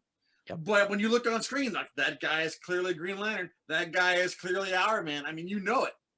I would tweet after every episode, when they started showing it this past summer, I'm like, dear DC, dear CW in particular, because CW I can go on a rant about because I don't watch most of those shows now. I love that this was true to the character. There wasn't gratuitous cursing. I'm looking at you, Titans and Doom Patrol. And what was the other thing I said? Oh, I don't feel like there is an agenda over superheroics. Yeah. Like, let's enjoy an inspirational superhero without a soapbox. Let's just. The secret weapon of that show was Luke Wilson, Stripesy. Mm-hmm. He was the secret weapon of that show. He was so good. Yeah. Stripe man, you believed him as a guy who was once like the official JSA sidekick. You believe it now as a guy who just building the robot to watch out for his stepdaughter. He's the heart of the show. He works so well. And it's an honest performance. they're bringing in John Wesley Shipp, who I got to meet this past year.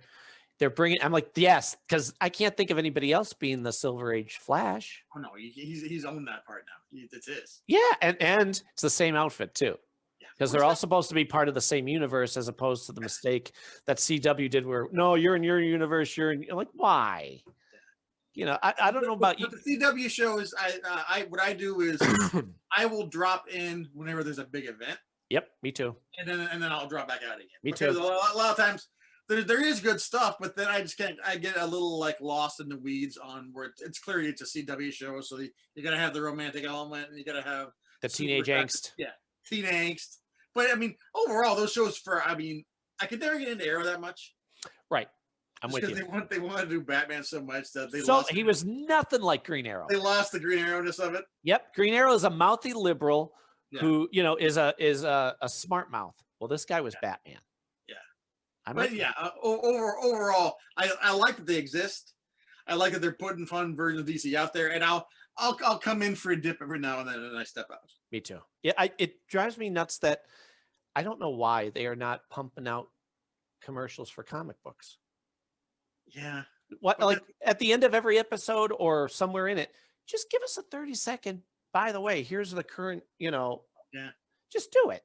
The Warner Brothers has always seemed ashamed to be in the comic book business, so they never want to actually promote it. I know it's weird. It seems like it's shooting yourself in the foot.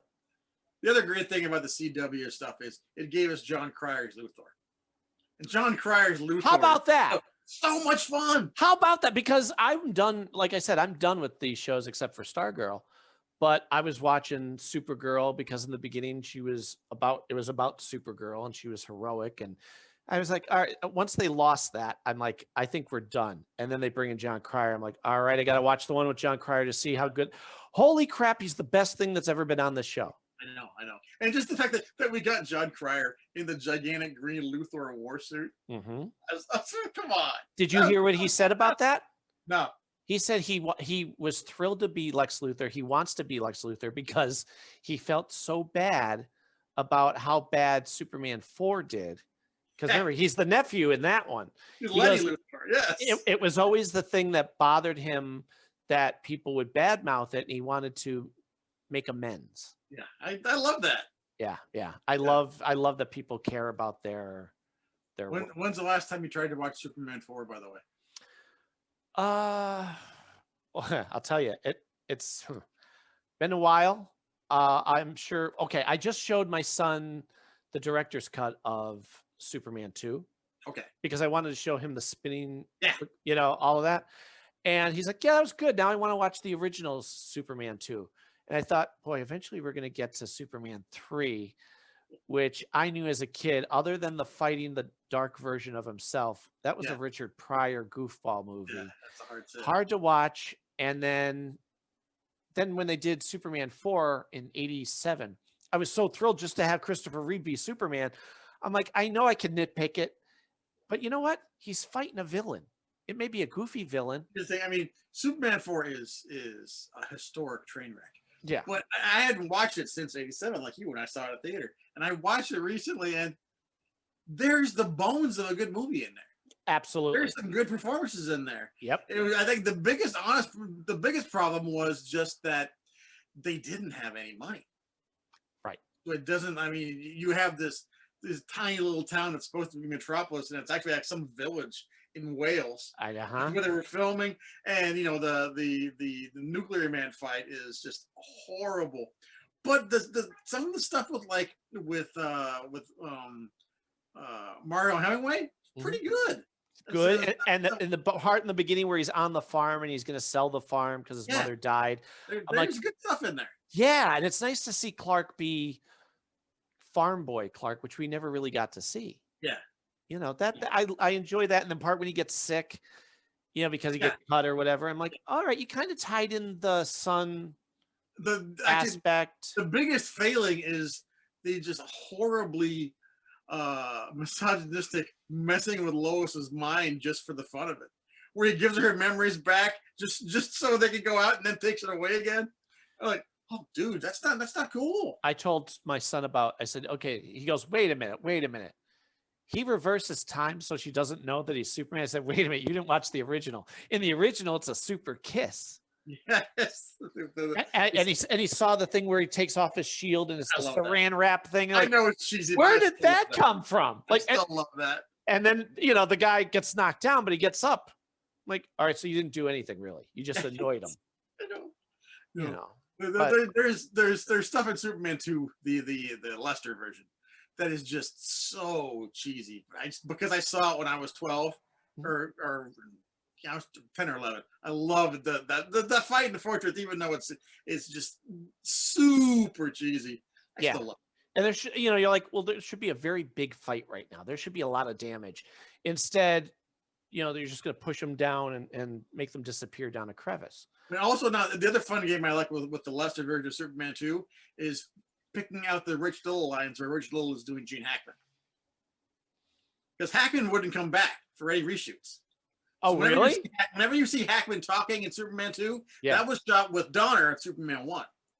Okay. So any new scene with Luthor, they had to like drop in Rich Little doing a Hackman impression over it, like when he's falling or during a transition when you can't see his face. Yeah. And you listen, I was like, oh yeah, that's Rich Little. That's not Hackman. Wow. Because Hackman was so loyal to Donner, he refused to come back. Okay. That's at least a noble reason. Yeah, no, it's fair. Totally. Why did they get rid of Donner?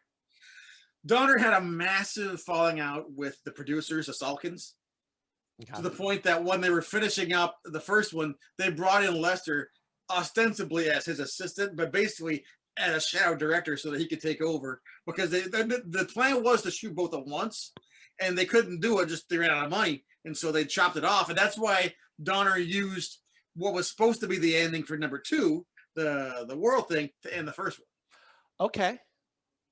So that's why. Okay, that's neat. I was trying to tell my son about it, and I'm like, so speaking of great extra material, the Superman 1 and Superman 2 DVD Blu-ray sets have both a really good documentary that actually talks to all sides about how bad it was, and a great commentary from Donner and Tom Mankiewicz, who wrote that movie but wasn't allowed credit for it because of like union stuff. That's why. So Tom Mankiewicz gets creative consultant. He wrote script. Yeah. But he's not. Instead, also because they had a Mario Puzo script and they didn't want to take that off the titles. So Mario Puzo gets credit, and Tom Mankiewicz, who basically rewrote it, has creative consultant. Oh, see, that's terrible. I mean, that's the whole Bill Finger thing all over again. Yeah. Well, I mean, same thing happened with Nicholas Meyer. Nicholas Meyer wrote the script for Star Trek 2, but has no credit for it. It went to the union, and the guild gave it to like one of the guys who wrote one of the 12 screenplays they gave Meyer and said fix it. He took 12 different screenplays, picked out the parts they liked, and then rewrote it from scratch. But they gave the credit to the other guy. And at the point, Meyer's like, look, I just want to make this movie. I don't care. Well, that's worked for it and basically launched his career. So I think it was a wise move. Yeah. Well, I'm telling you, that cutthroat business of just, you want to just get some credit, and people go, yeah, but we like this guy. Yeah, this guy is salable. And I think I was telling you, I've had to work on projects where the powers that be were trying to say no, and I had to fight against them through the whole thing to just write what I was writing. And in the end, they're like, yeah, we're going to talk about the other people. And I'm like, I wrote it. Yeah. Even though it wasn't quite what I wanted, but again, I did do it. I'm not getting any. You're not going to mention. Okay. Yeah. No, I've been really lucky. All of my licensors have all been pretty good about this sort of thing. Whereas they and it's especially CBS. CBS, I'll get notes back, but the notes are always about what makes sense for the story, the characters, and what doesn't work for them about it. And it's always a conversation and not a dictate. See, that matters. And I think it probably helps if you're on time with your projects, which I know for me, once I get started, sleep is a hassle. I just like, no, tunnel vision. I want to go. I assume you're the same way, because you're like, no, I'm here and I want to get to the end, but I know I should probably stop halfway through and sleep for the night. But my biggest thing is just not missing a deadline. Never missing a deadline. Right, because it's all reputation. Yeah, I'll structure it out so like I'm not killing myself and making people wait the last second.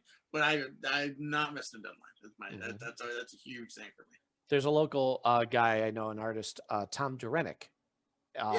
Yeah, he gets work because he's reliable.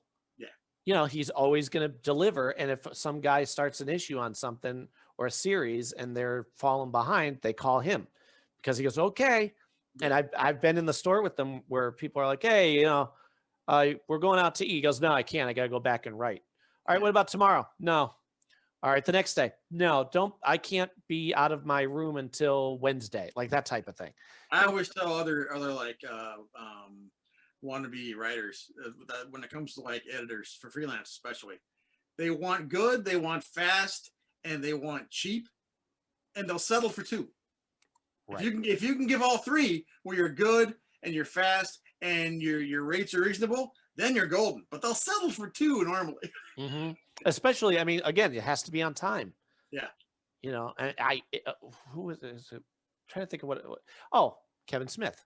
Kevin Smith was supposed to do those Batman and Daredevil issues for his own miniseries. I know. And then just goes, meh. What do you mean, meh? I would die to have that job. Yeah, I just never got around to it. Well, the bigger thing is the lack of respect that shows to your collaborators, because there are people who are counting on that script to draw so they can pay their rent. Yeah. That was why I found most disrespectful about stuff like that. And I remember you're part of a machine, and if the machine works, everybody gets paid. If you're part of the machine and you leave, no one else is getting paid. Mm-hmm. That's not cool. On that Daredevil miniseries, the documentary we were talking about, I remember him saying he was talking to Joe Quesada, and Joe and him were buddies, and he says, "Don't worry, I won't let anybody touch Bullseye until you finish your story," because it was called Bullseye or something like that, right? And years go by. Well, here comes Brian Michael Bendis. You can tell him no. Oh no, sorry, you can't use. You're a great writer. We're not going to let you use Bullseye. So. Then I guess Kevin Smith went back to Joe. Was like, so you let him use Bullseye, huh? I'm thinking, you got some cojones on you. You never fit, It's been a decade, pal. Oh, I was reading one of your blogs, and boy, it makes me miss some of my favorite writers or artists are gone, like Jim Aparo. Oh, Jim Aparo was always one of my favorite Batman. Best, yeah. Right? There was always Aparo's probably my top Batman artist. Yeah, me too. Him and Breyfogle. I love Breyfogle. Yeah. I had a nice relationship with him, and then boom, he's gone. I'm like, that was heartbreaking. Holy crap! I don't know what happened. I don't know if he got sick or what. I knew he'd been depressed, but because he had the stroke. Yeah. And he's like, well, I can't draw anymore, which is a shame for the world, because I loved his line work, everything he did. Yeah. All right. I mean, it was so nobody can do it. Yeah. And but it combined like Aparo's angularity and line work and detail with like an Alan Davis's kind of like softer cartooniness. It was right down the middle. Mm-hmm. And his fight scenes were incredible.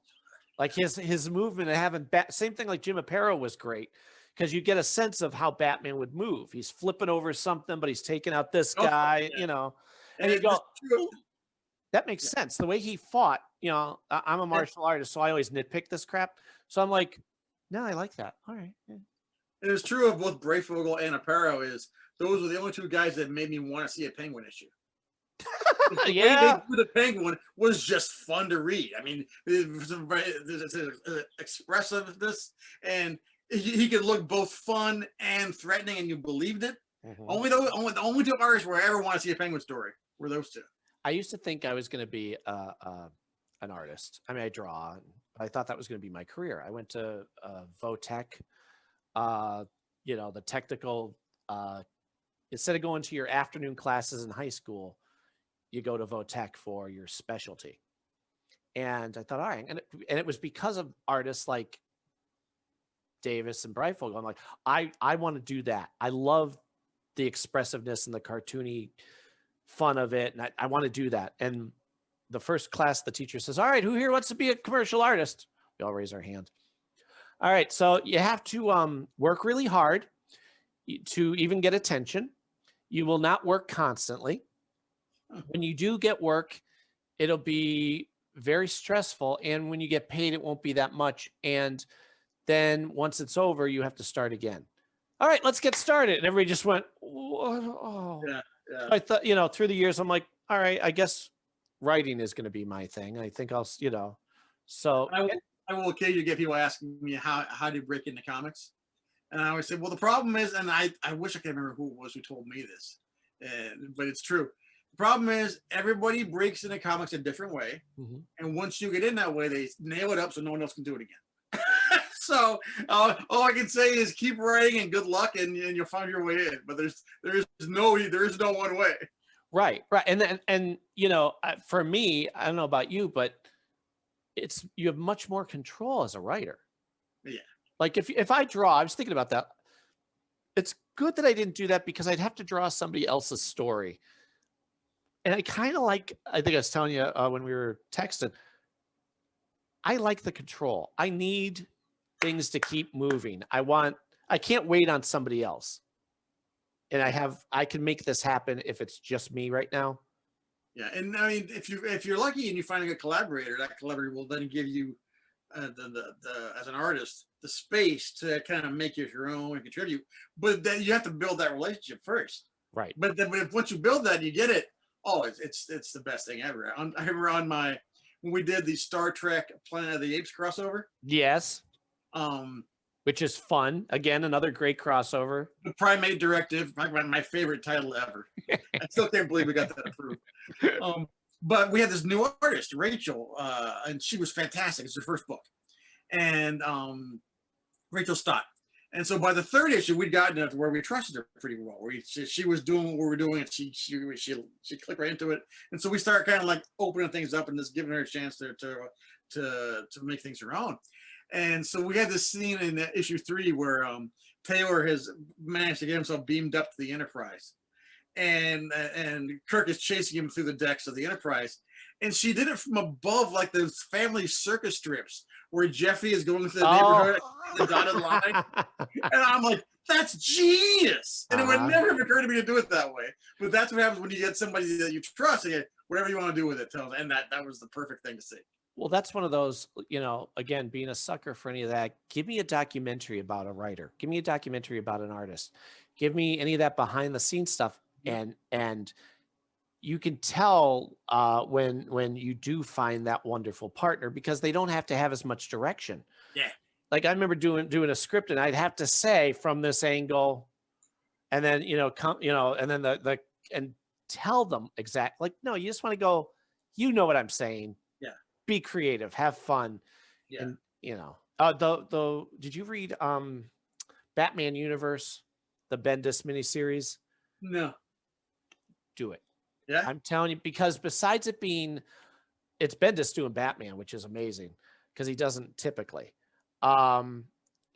It was one of those when they were selling the comics only certain stories in the Walmart. Yeah, right. Okay. Well, they finally collected them digitally and otherwise. Okay. Well, the artist too, who I absolutely adore everything I see him in, had such fun doing, like you said, those angles of show it from below and show it from above, and do the panel where it shows a boat and it shows Batman land, take out the first guy, jump down into the boat, take out that guy, flip, avoid bullets, take out, and it's all one long panel of showing the movement to get to the other side of the boat. That's so cool. Oh, yeah. And it's fluid, and you go, the line work is great, but the fighting works too. Because once in a while you get an artist, you go, no, that didn't. No, I missed out on most of the Bendis DC stuff because that all happened just about the time that I sold my shop. Oh, okay. And once I sold my shop, I all of a sudden I didn't have every new book on the racks. We looked at every week, so I kind of dropped out of a lot of stuff. So I have to go back and check out all that Bendis stuff. I'm telling you, especially that one, because it made me vocal. Like I had to actually go and send a text because you like stuff. Yeah. But people tend to complain. They'll get more verbal if they're upset at something, where I try to do the opposite. Well, in this case, I'm like, I have to tell you guys, I know this was just a miniseries. Please keep working together. It was because he has fun with the Riddler. He has fun with Gorilla Grodd. And it's, Vandal Savage and Ra's al Ghul. You have to give it a look. It's as a comic book lover, you'll go, this is fun. It's not, you're not going to get drowned in a deeper story where you have to know all the heaviness of it. It's like a Saturday morning cartoon. Sweet. How much do you love the Spidey and His Amazing Friends, by the way? You know what struck me, and this is a Disney Plus thing. I had never actually, since I was a kid, sat down and watched all of the Amazing Friends. And what struck me, because I've been doing one a week, I say it every day, Saturday morning, I've been going through all the stuff on Disney Plus, which is a great archive of Marvel classic anime stuff. Yeah. I had not realized how deep they were diving into the Marvel Universe back then. There's a lot of X-Men references, a lot of X-Men appearances. Yeah. You get Shauna the She-Devil showing up. There is all kinds of pretty deep cuts that they were sneaking in there. I had never even realized. Well, that was the one that really hooked me on Spider-Man, because the thing that they do so well on that is they let him be Spider-Man. Yeah. If he's in a room, he's not standing, he's sticking to the wall, or he's hanging onto a web upside down. Like he's moving, like, climbing the wall. The choices that they made with that, I remember going, okay, I get who Spider-Man is now. And so when I would get a comic, that's what I would judge it by. I'm like, okay, there he is. He's not, it's too many artists have him standing next to other heroes. Yeah. Like if there's a wall nearby, why wouldn't he? I remember one of the best examples of that was it wouldn't be very often when you'd see Spidey in an Avengers comic. But when they would, the people who were good at it, they always have him either upside down or on the wall, because he wouldn't be sitting at the table with everybody else. Yeah, it looks weird. Jim Starlin, the death of Captain Marvel, the graphic novel, way back then, and so Spidey's hanging out with the Avengers a lot, and for most of it, he's like hanging upside down. But it's only whenever he has to go in, and Marvel is dying of cancer in it. Right. It's only when he has to go in and say goodbye to Marvel that he comes out and he starts acting like a person, where he's emotionally affected. So he's not doing the Spidey shtick. Yeah. But it was a very intentional. We're going to show him being Spidey earlier, so that when you see how much this is hurting him, and he's acting like you or me, it means something. Well, the same thing with, you're talking about the deep cuts. One of the great things about that Avengers cartoon that we're talking about, they make you care about Buzzsaw and all these other weird characters that you go, lame, but they get a whole episode to themselves, and they're a threat. Yeah, no, you mentioned those first few episodes where it's just focused on the founding of members before they join up. If you notice in the Ant-Man one, and then it's Claw attacks Henry Pym and this thing, Claw's henchmen are all they're all the Arnie's team from Predator. Oh, really? I might have noticed that. I may have thought, I wonder if that's intentional or not. It has to be intentional. Because they're all in their army gear. Yeah, there's Billy Bear, and there's Jesse Ventura, and there's Carl Weathers. Yeah, come on. That's so clearly the Predators team. I love that stuff. Yeah. Oh, what about, what was it? What were we watching? It was the Avengers. Whenever they're attacking the Hulk and the helicopter comes in, do you see who's flying the helicopter? No. It's Wild Bill from G.I. Joe. Okay, I did see that. Right? Because he had the cowboy hat with everything the cowboy thing in front, and the sunglasses and the green aviators. Yeah. Yeah, and it's not. They're not even trying to be subtle. Yeah, that's Wild Bill. I'm like, that's brilliant. I love it. Yeah. And of course, I'm pausing it and I'm going, all right, I know you haven't seen a lot of G.I. Joe, but this is Wild Bill. You need to be educated. He flies the helicopters. Oh man! What I have to confess, that series is the only one of the few where I still haven't seen the last 4 or 5. Oh, of Avengers. Yeah, because I'm just saving them, because one day I'll watch those and I won't have any more to watch. So I'm like saving them for like a rainy day. At some point, I'm gonna watch those last 5. But the beautiful thing is, with any good show, animated or not, if it's so good, start again. Yeah. Do you know how many times the family and I, we have our we have our selection. We're gonna watch a MacGyver because I could watch him a trillion times. Obviously, we could watch a Stargate SG-1, first 8 seasons. We can watch Mad About You. That's always one of our favorite. I mean, that's a brilliant sitcom. It's one of my all-time favorites. We bought the whole series of Coach because that holds up. That's fantastic. Yeah. We'll watch Quantum Leap. I'm going through Quantum Leap with them, so they're able to appreciate that. You know what?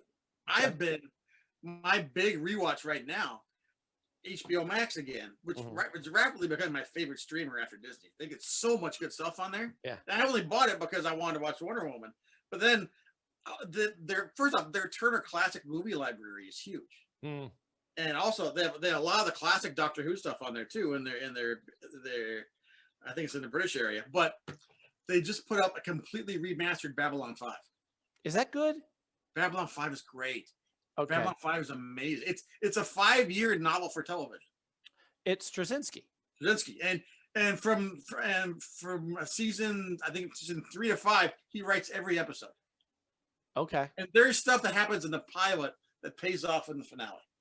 See, and that happens throughout the entire series. That's Stargate. They say something, you don't think about it, but then 2 seasons later it comes to fruition. What happened with Babylon 5 is they used very early computer effects for all their space shots, but then when they moved the show or put the show on DVD, the conversion was bad, so all the effect shots looked terrible because they tried to expand them to fit widescreen. But these versions they found and remastered on HBO Max are for the old standard screen, so you get black bars outside, but the effects look great now, and now everything else has been remastered. You're not distracted by the bad stuff, and you can just sink into this amazing script that Straczynski's doing. It's so good. Is it? Okay. Yeah. I'll trust your judgment because you haven't steered me wrong yet in all these years. I've been watching like 2 a night now. So well, once we get through with Quantum Leap, I'm going to have them watch Firefly. Firefly. That's 1 season, right? And then we're going to dive into Lost. Yeah. Because Lost was great. Yeah. You know, everybody complains, well, we didn't get all our answers. Okay, true, but you got a lot of them, and it really wasn't about that. You don't want a big info dump. It's the journey. Well, that's back to WandaVision again. Everybody complaining that we didn't get all the things we didn't get in WandaVision. It's like, well, that was what you brought to the table, not them. Right. Yeah, our theory was, are they bringing the Marvel Quicksilver over into that would be great. Oh, it's not. Whatever. You know, they could do it later. I can't remember if I mentioned it, but I saw an article earlier today that said WandaVision fails to deliver on all of the things it never promised. Yeah, you posted that today, didn't you? Yeah. Okay. Yeah, I didn't know that was you. I'm like, isn't that true? I showed my wife. Exactly. Yeah, because people were like, oh, well, the scientist that she's calling is going to be Reed Richards. They're not going to put Reed Richards in this show. Come on. No. Or it's going to be a Mephisto. If Marvel introduces Satan, they're not going to do it on this show. They got big movies for that. If anything, relax, I thought maybe they would have, combined the universes and said that's the Quicksilver from that, whatever. Yeah, I thought that was a possibility, but at least you had said to go on because there he was, so maybe they are doing it. But there's nothing for Reed Richards in that thing. Come on. And again, they haven't steered us wrong. Yeah, there's no reason for spoiled people to complain because it's all wonderful. Yeah. Remember 15 years ago, if you said we were going to get an Iron Man movie, yeah, right. Eventually, people would laugh. Us, we would go, yeah, that would be great. But the general public would go, who? Yeah, or people are going to be excited about the new Moon Knight series. No, they're not. But even now, I can't wait for it. Honest to God. That's why I'm hoping they and again, they haven't steered us wrong yet. I hope they pick up Daredevil and do more of that.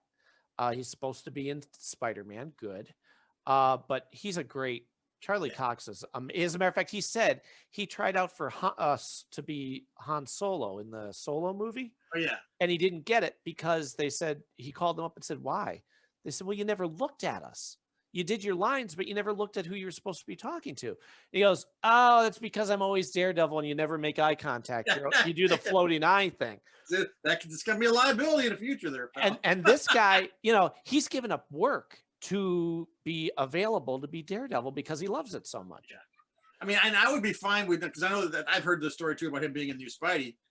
If that gets us to a point where someday we can have Vincent D'Onofrio in a Spidey movie, who wants to be in it? He said, Vincent D'Onofrio is always fighting. He goes, everybody that has been part of the Daredevil cast for the rest of our lives, we will gladly be those characters. Please give us a chance.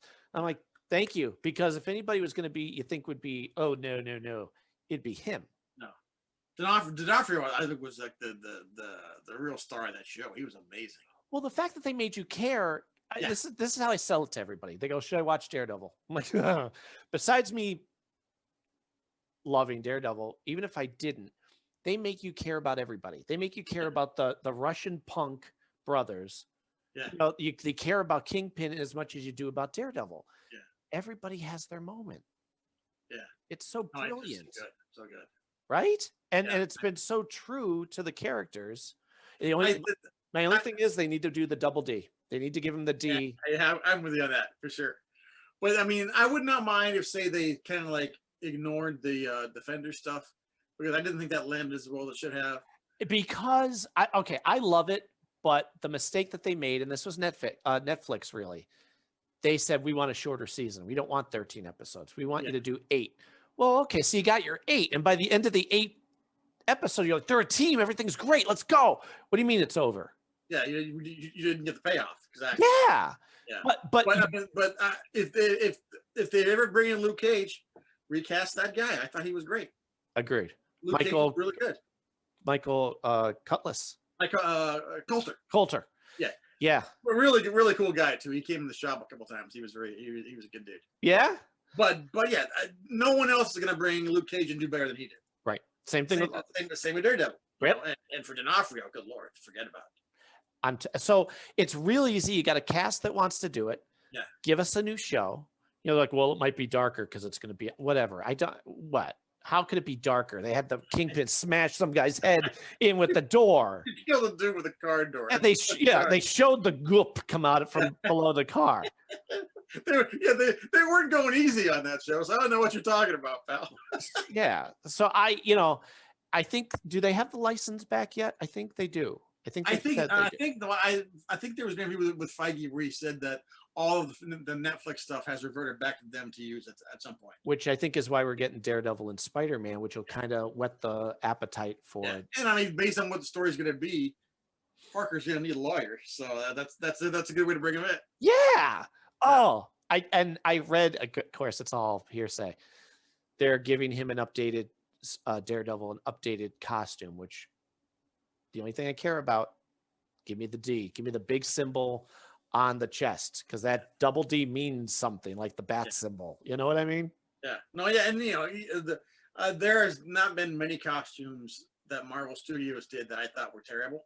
Right. There's some that I thought I wish there was bring out more of the superhero stuff, but there was none that I thought were a wrong choice or the wrong direction. Mm-hmm. And even with Scarlet Witch, the idea of, because I love the tiara. The tiara to me is Scarlet Witch, and the fact that now they make this a symbol and generated by her power means it's not something she's sticking on with like glue in the morning, which that's where it gets silly. Yep. If it's a part of her powers, that's great. And then you get to have it without it seeming weird or forced. I loved it. When we saw it, we're like, oh, wow, okay, they stuck the landing. Yeah. They gave her name and it made sense. They did that. And then they gave us a great outfit. Yeah. Like, okay. No, wait a minute. What happened to Vision? Well, that's called setting it up for the next time we see Vision. Great, that's great. And what that did is, because the White Vision, that's all comic book canon. So like for all the hardcore Marvel guys, you can't say this is something that's not true to the character. But it gives us a chance to keep Paul Bettany around as Vision, where he's so good, but without losing the impact of his death that was so powerful. Agreed. Yeah. It's so smart. So smart. Who's your I know we should wrap it up because it's been 2 hours, and even though I love this, I could do this forever. I'm trying to be, I don't know, courteous. And well, I'll come back and we'll do either just Marvel Comics or just Marvel Studios. Honest to God. No, seriously, I'll definitely have you back to shoot the bull, besides whatever we do through text or whatever. But yeah, because this is fun and it's a rabbit hole of whatever. But let me ask you before we wrap it up. Do you remember your first comic book And well, answer that one first, just because I'm curious. Spidey Super Stories #5 with Iceman on the cover. Okay, I got the Spidey Super Stories where it's the parade with the Green Goblin. Yeah. And it's right, and it's the Electric Company. Yes. And Power Man is in it. And that was my first exposure to Power Man, because they give you a brief origin of him. Yeah. I'm like, oh, I like him. And he fights Plant Man. I'm like, Plant Man. You know, but as a kid, I want those books again. Yeah. It was one of my 5 that my mother, when she would clean my room, would put things on top and it would peel the comic book. It kills me. So I need to buy it again sometime. That Spidey comic also had, sometimes they would actually do comic book mini adaptations of the Spidey Adventures from Electric Company TV show. Yeah. And that same comic had Spidey fighting the Wall. The Wall. I was going to say the Wall. This year I found a guy in the Philippines who's a custom figure maker. I now have a Marvel Legends size figure of the Wall. You posted that, didn't you? It looks so good. It's yeah, perfect. It does. It was great. I'm like, oh, come on, it's the Wall. I gotta have it. I'm looking at your guys on the shelf. I'm like, lucky son of a bee. I know that need, and I can live vicariously through my son who got, he'll get the custom. He's now discovered The Walking Dead, so we're getting those guys. But for Christmas, he got Marty McFly from the second movie on the hoverboard. Oh, those are good. Oh, so good. The good ones, I think. Yeah. Yeah, but like I've been staying away from those because if I buy one, I'm gonna buy the whole set. So I'm just out. I had to limit my Funko. You could see them there. My Funkos of which ones to get because they're so good. I couldn't wait for them to come out with a MacGyver one. I was petitioning. You need to do MacGyver. Come on, give me a break. They finally did. So I have like 3 of them. My son has one. I have one out of the box, and then I have that one. Speaking of Funko, have you seen what they got coming this year for their 3 3/4 inch figure line? No. A full Batcave. You're killing me. With Adam West, Burt Ward, and the big 4 villains and the Batmobile. Wow. It looks so good. And for me, like, I have to limit myself and not get bad guys. I have like 30 some of them now. And those are like things that I need. I had to get Daredevil. I had to get the Matt Murdock from the TV show, the Daredevil from the TV show, a couple Batman because they're always so good. I got the flying Superman. I got running Flash. I got, so things like Shaun of the Dead, I got him, but you have to, the discipline to stop is so hard. So I'm like, okay, no villains, even though I love Bane. I can't get Bane. I can't do that. Joker. Oh, that looks great. Can't get that. But it drives me nuts that they'll come out with Funkos for obscure bands, but yet like there's no monkeys. Somebody makes a custom monkeys from certain episodes or movies or videos, and Mike Nesmith, and I'm like, please, there's an audience there. If a guy is making them custom, Funko, license it. A lot of that stuff is actually about likeness rights. Like Right. For years, there was no Willy Wonka toys because Wilder just would not license the character because he took that character so seriously. Right. But now Wilder has passed and his estate has changed their mind about it. So like last week I got an Amigo Willy Wonka that looks pretty sweet. Well, Mike Nesmith did a live video of unboxing one that the guy, or 3 that the guy sent him. And he goes, I'm all about this. I'll license it. Go ahead. Whoever wants to do it. You got my okay. Let's and he's the guy who's running the ship of his own music and likeness and all that. So he's like, I'll do this. Who do I have to talk to? So we need that, and we need like a Stargate SG-1. Like, why is that not a thing yet? That's true. I mean, they have done a lot more with licenses that are a lot less big than Stargate. Yeah, like Weezer. Wait, no, Weezer gets them? Come on, it drives me nuts. But my other thing, again, going down rabbit holes. You got a Marvel Studios question? Is that what it was? No. Okay. No, because again, rabbit hole. We'll go down that thing. Favorite superhero? Generally, it's Ant-Man. Really? Yeah, Ant-Man. Always? Pretty much since once I got to be a big of the Marvel guy, that I was reading all about the history and everything. It's whether it's Ant-Man or Yellow Jacket or Goliath, to the point where like I got to know Mark Grunwald, the Marvel editor, back when I was a kid, because I'd see him every year at the conventions in Oakland. And to the point, because I used to be a letter hack back in the day. You can find my name in the letter columns of tons of old Marvel. That's fun. That's wonderful. And so Mark was a guy who was always putting my letters. In fact, one day I'm at home and he called my house, and just out of nowhere, this is back in the 80s when you couldn't just go online to find numbers. And I was on the way to school, and my mom stopped me and say, "Mark's on the phone." I thought it was my friend. It's Grunwald, because I had written a letter to Solo Avengers and was complaining that the guy who was drawing Hawkeye wasn't drawing notches in the back of the arrows, so you couldn't properly knock the arrow. Wow. And he goes, "So I want you to know I got Mark Bright here in my office, and he's erasing all the artwork so you can draw in the notches." And I was like, "Damn you, Scott!" So I got to know Mark well. And then every year I'd see him at WonderCon, he knew I was a Hank Pym guy. And he was like, "What you got?" And I'd be, boom, Tales to Astonish. So like, it's from that point on, I've always been an Ant-Man guy. Okay. The fact that Paul Rudd's Ant-Man turned out to be so pivotal in the Marvel movies. Right? It's just come on. Man from heaven for me, that the most important guy in the Marvel universe turns out to be Ant-Man. And even Woo with the card flip. Not everybody picked up on that, but we're like, oh, that's well, you must have seen my Ant-Man helmet. The what? Oh, without a doubt. I was going to tell you, one of the first things I was envious of you about, I'm like, that son of a bee has a helmet of Ant-Man. Yeah. He my helmet guy, Steve Meisner, I worked with him for like a year and a half on designing it, what I wanted. And that was a custom. That's a custom made. Yeah. I thought you just were lucky, and like all those guys, it's got to cost a fortune. I thought he must have spent so much money on, because I've never seen that helmet anywhere. No, that is Steve's creation based on my notes. Same with the Hawkman. Steve's done almost all my helmets. The guy's amazing. Wow. But that Ant-Man took us about 18 months to get it right. But yeah, it's fantastic. Do you? I don't know where you get the chance, but do you ever wear it anywhere? Like, well, I'm not a cosplayer, right? So, but my thing is, they have to be able to be worn, or else it's not a helmet. So that's like I gotta be able to at least put it on. That's why you do see the photos of me wearing them, but it's not a common thing. But it has to be able to be worn.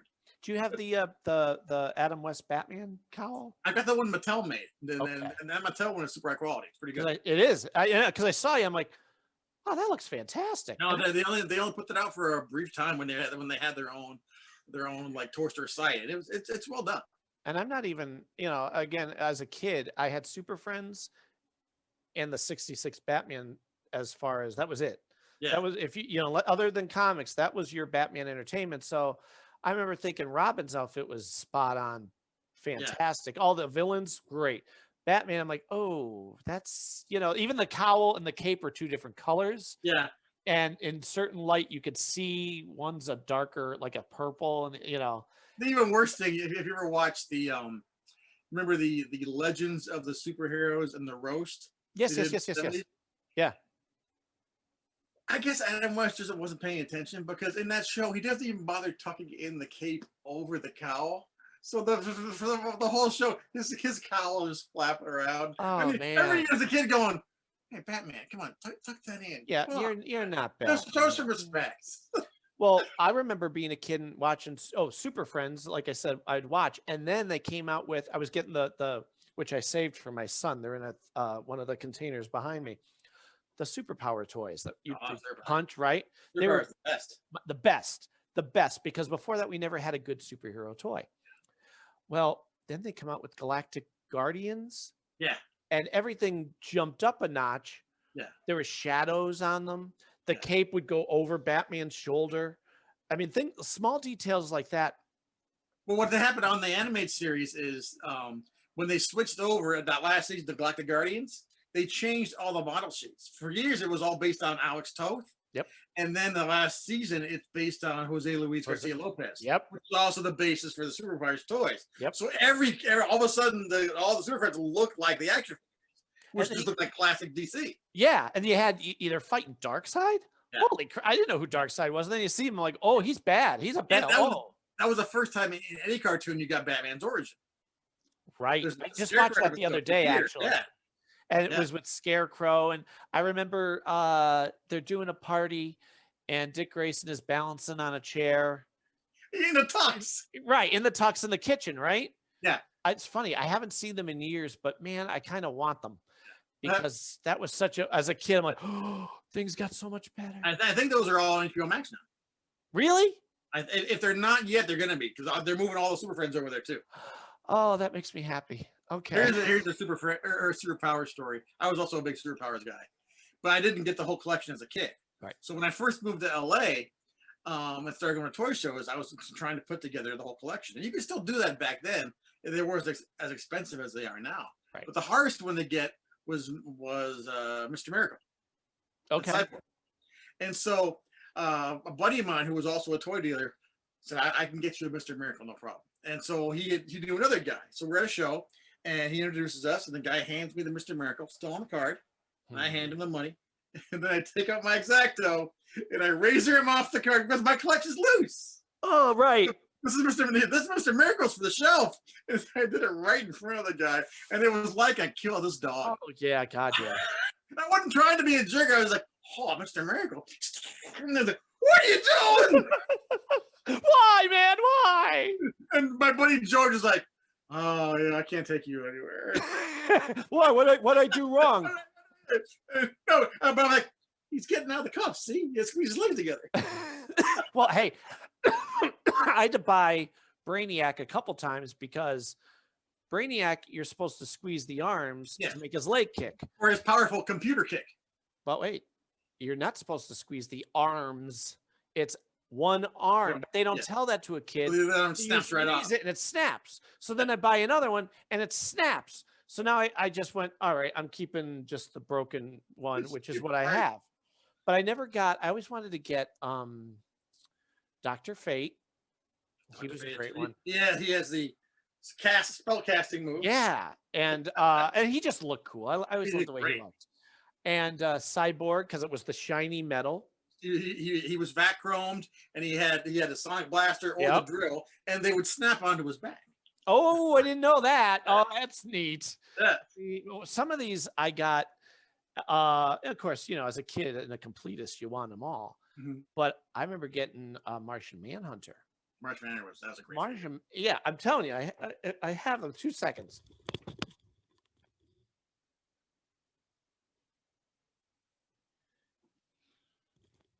You got me going through them. Some of these were my isn't this funny? We're trying to wrap things up and now we're going down. Him. That's great. Yeah. Come on. I mean, they have the thing in the top where if you get the sunlight, the laser eyes, and you get the ranting motion with the arms. Yes. Right? And he had a great cape with a giant bag. Still have it. Have it. It's in here. Of course, Joker. You know, and then the Joker was what's his thing? Oh, with the hammer. And the hammer doubled as a mask too. I know. I used to do that too. I couldn't figure out a way to make it seem logical, except for him just being a goofball. Exactly. But then I found this years later. Oh, that's the Mexican one. It became official later on, but yeah. And I remember when my nephew was born, my first Superpowers figure. Robin. That Robin's great. You know what I love, and I wish they would do this more often. They had real capes. This material is. I'm a sucker for cloth capes. Right? Because it flows. It's more realistic. Hawkman, you know.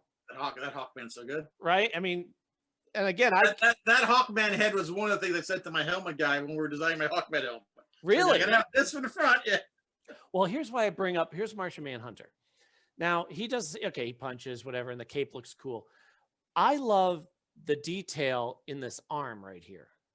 Like he the way he carries his arm, it's not the where if you look at most of them like Superman or whatever, they have the standard. Batman and Superman have the folded right. His arms hang more down to his side. Yeah. And he's more muscle toned, and I just always appreciated the detail.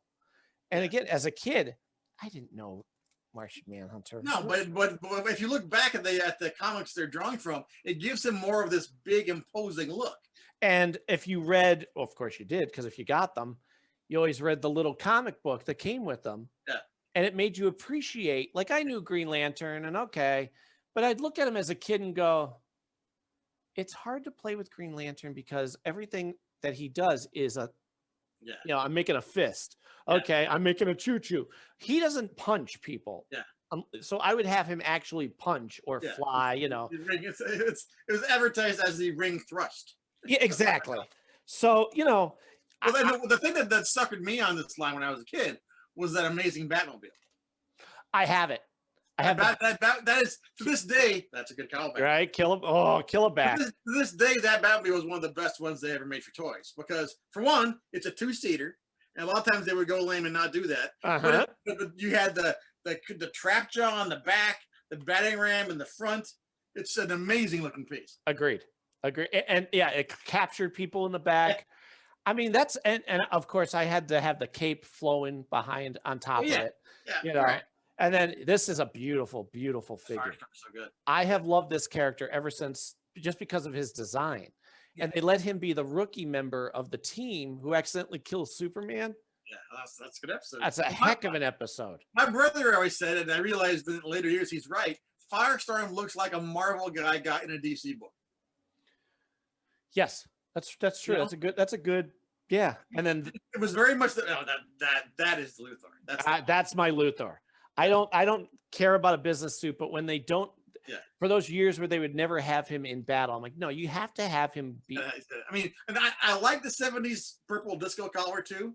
Sure, but the Perez power suit is still my favorite. Yeah. And then years later, when they came, I have to fix this. They came out with. Let me see if I could get them to look right. Here we go.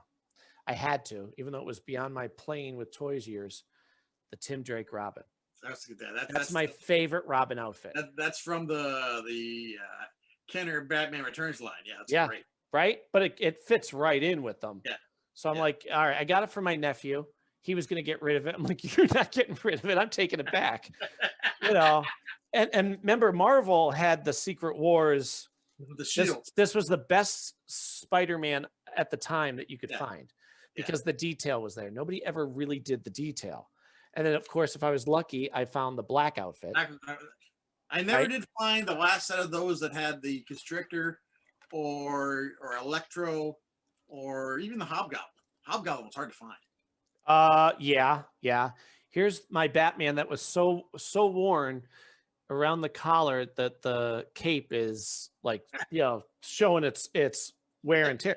But again, whatever. And of course, even though I was a boy, you had to get Wonder Woman. Yeah, it was a good figure. It's a great figure. Yeah.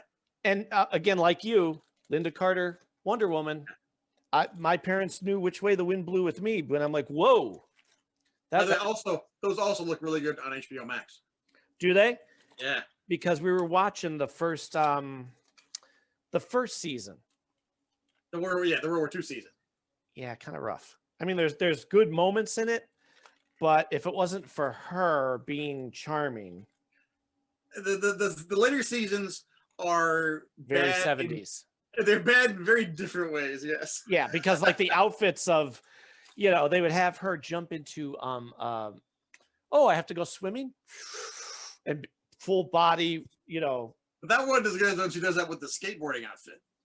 Oh yeah. She's got knee pads. I'm like, what are you doing? Helmet. Why? And then I remember kids love skateboards. Well, and then I had to get, because of Daredevil. That was also a good piece. That's a hard find. Yeah. The black outfit Spider-Man and Daredevil were extremely hard to find. And I remember seeing them, and again, you're not buying your own toys. Your parents are buying your toys. So I'm with my mother going, you don't understand, Mom. I need this figure. And if I don't get it now, I never will. I remember I got my Secret Wars Dr. Doom. We were making a Griswold style cross country drive across the US. And I got that Dr. Doom at a Target in Wisconsin. And it was so hot in the road that day that he began to melt. And I actually made a mark into his leg with my thumbnail that then once the figure cooled down, my thumbnail mark is still in that Dr. Doom's leg this day. Really? from the back seat of a 72 Impala. Well, I remember I have it in a drawer over there for the kids. I have the Batmobile that you were talking about. I have the Batcopter. Copter was good. Which was cool because it even had the suction thing. Electric ball, yes. Right? And it's shot with a rope. It would shoot the hook. You gotta have a grapple hook in the front. You have to. And that's just standard. That's not even an option on your copter. And I got the Hall of Justice, which again is like, holy crap, to get these headquarters of G.I. Joe or Castle Grayskull or the whatever. The same guy who got me my Mr. Miracle got me on Hall of Justice. Really? Years later, yeah, once I moved here. Well, and I got the what they call it? It wasn't the Javelin. It was the yellow globe. The Delta Probe 1. There it is. Yeah. I really like the Supermobile and the Lexor 7. I had the Supermobile too. Yeah. And the Supermobile was cool, and then what was great about the Lex vehicle was it had a big chunk of kryptonite in the back of the power that you could take out. But it was just big enough for Luther to like hold in front of him like a present. This is for you. I didn't have that. I wanted it, but you're right. The biggest selling point was, wait a minute, I can have an actual piece of kryptonite to use. And also, it had cables so that when he was sitting in the pilot seat, the ship would plug into his armor. Okay. Yeah, which is why the Luther figure has those holes right there. Yeah. Wow. Well, I ended up getting another Superman. One, because the Superman that I had, he was getting worn because as a kid, you bash your guys together to fight, right? Well, I looked at them years later and went, oh, and then they were selling, I guess around the time of the Kenner Batman that we were talking about, they started to come out with this. That's when I got the Riddler. Yeah. Which is basically a repainted body, I think, of Hal Jordan. Yeah, because what happened then is Toy Biz got the license briefly, and they bought up the molds from Kenner. Right. Which is why they had the Robin looks so good, Superman looks very close, and they repainted that Hal Jordan into a Riddler. Well, they came out with another Superman, looks exactly the same. It's in there, but it came with a piece of kryptonite. Yeah, there was a kryptonite ring. A kryptonite ring. That's it, with the magnet in it. And I just go look. Oh, boom! That was great. I love it. And again, I bought it for my nephew, and at one point he's getting rid of. I don't know. I'm in the garage. I'm like, why are all his toys and all the comic book graphic novels that I bought for him? Why are they all in this box? Well, he doesn't have room for them anymore, so I'm getting rid of them. I'm like, I see. I pop my trunk. I grab them all. Like you don't get rid of things. Like you don't get rid of good toys. And you don't get rid of comic books. Yeah. Right. I mean, geesh. I think the goofiest thing in that Superpowers line was the Justice Jogger.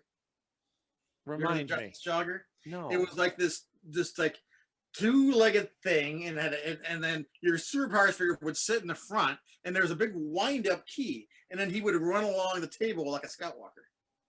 Really? And they always showed Superman in it for some reason, like he would need the Justice Jogger. Well, yeah, for him to be flying around in his own ship. Why am I riding around in this mechanical ostrich? I'll pull it from the library next time and send you a photo. Please do. Yeah, to be a kid, you have to find a reason for Superman to fly in his ship. Yeah. And they would make that noise, push the thing out, and you're like, all right, so he has to have been hit with kryptonite. That's exactly. You can come with. He's so weak, he needs the ship. Well, it's funny, they did that more often than I remembered on the Super Friends cartoon. Really? I was watching one they were it was getting real. So he pulls back this sliding wall in the Hall of Justice, and there's the Supermobile. And he hops inside and flies out, and the ship's got the big hands in front like it's supposed to. And the hands like grabbing the crypto. I was like, how did I miss this my entire childhood? Wow. Well, what about, I always loved the one, I saw it again the day that we went to go see Superman 3. Again, we're going down a rabbit hole. I'm watching Super Friends, and it's the one where the evil versions, where everything's black. And they both got mustaches. The evil mustaches. I watched that one, and that's what was always one of my favorites because, again, sucker for, alternate reality. Universe of evil. Yeah. Well, we see that, and then I go out to play with my friend across the street who has his cousin and another friend. My mother comes out and goes, hey, guys, I thought, oh crap, we're in trouble. Yeah, Mom. You guys want to go see Superman 3? All of us? Yeah. So my mother, God bless her, took four kids to go see Superman 3 that day. So that Super Friends episode is like forever linked with yeah, Superman because 3. I just saw a bad version of Superman there, and I'm watching him here. By the way, Figures Toys Company, they do a lot of great replica Megos, and a lot of great Megos that Mego never made. They did a whole line of Super Friends, and they did Universe of Evil replicas. Wow. They're all in the wrong colors, and they've all got the mustache. A couple years ago, I grabbed dark circles under the eyes. I had a Robin. My father, who never bought me anything, didn't, is one of those, you're not going to really get much emotion out of him. Comes home one day and goes, here, I got this for you. And he got me the Mego Robin, which I still have. The belt broke years ago, and the gloves are long gone. But I played with that because, again, cloth cape. Yeah. And I got the Mego Spider-Man. So they were my two. Well, 20 years ago, I'll say, I got the Mego Superman, where the head is like a gray color. It doesn't. That's called Mego molt. There's a problem with the plastic where on some figures it just discolors over the years. You can't find a black hole set that doesn't have the Mego molt. Right. And I also got, because I got a Fonzie. I just got a Fonzie about a couple years right? ago. And the thumb, apparently, I haven't taken it out of the package. The thumb. When you press a button on its back, yes. And the thumbs are also posable, so you don't need to have them up. Really? Yes. Oh, see?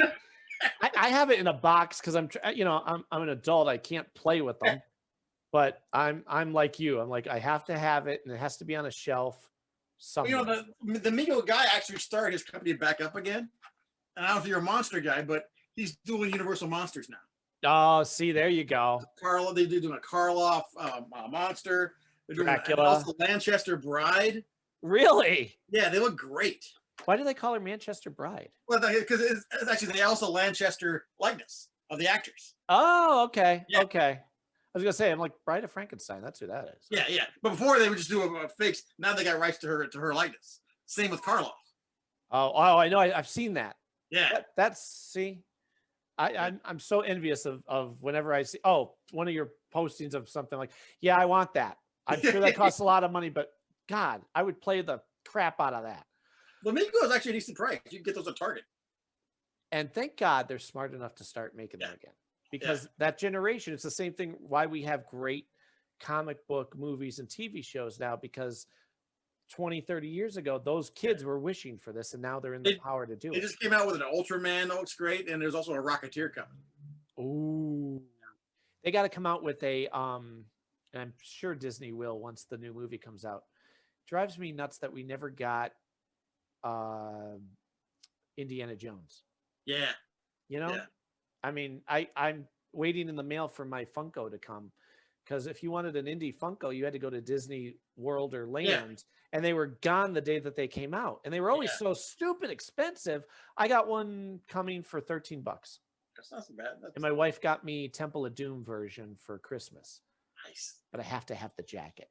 Yeah. Oh, and I got, speaking of Funkos, I got the 10th Doctor in his jacket. Sweet. My son got the Fez 11 and the sunglasses, not the sunglasses, the 3D glasses of 10. But I had to get 12 with the electric guitar. And the shades. That's pretty good. Yeah. Have you ever met him? No, Capaldi? Capaldi's one of the few doctors I didn't just meet yet. You'll love him. I hear he's great. He's a sweet, and he's like the rest of them. He realizes he's the doctor. Yeah. Loves that he's the doctor. Yeah. And like we went to see him at Comic-Con 2 years ago. And we walk in, and you're getting the photo op, so you can't stay in chit chat. They want you in and out.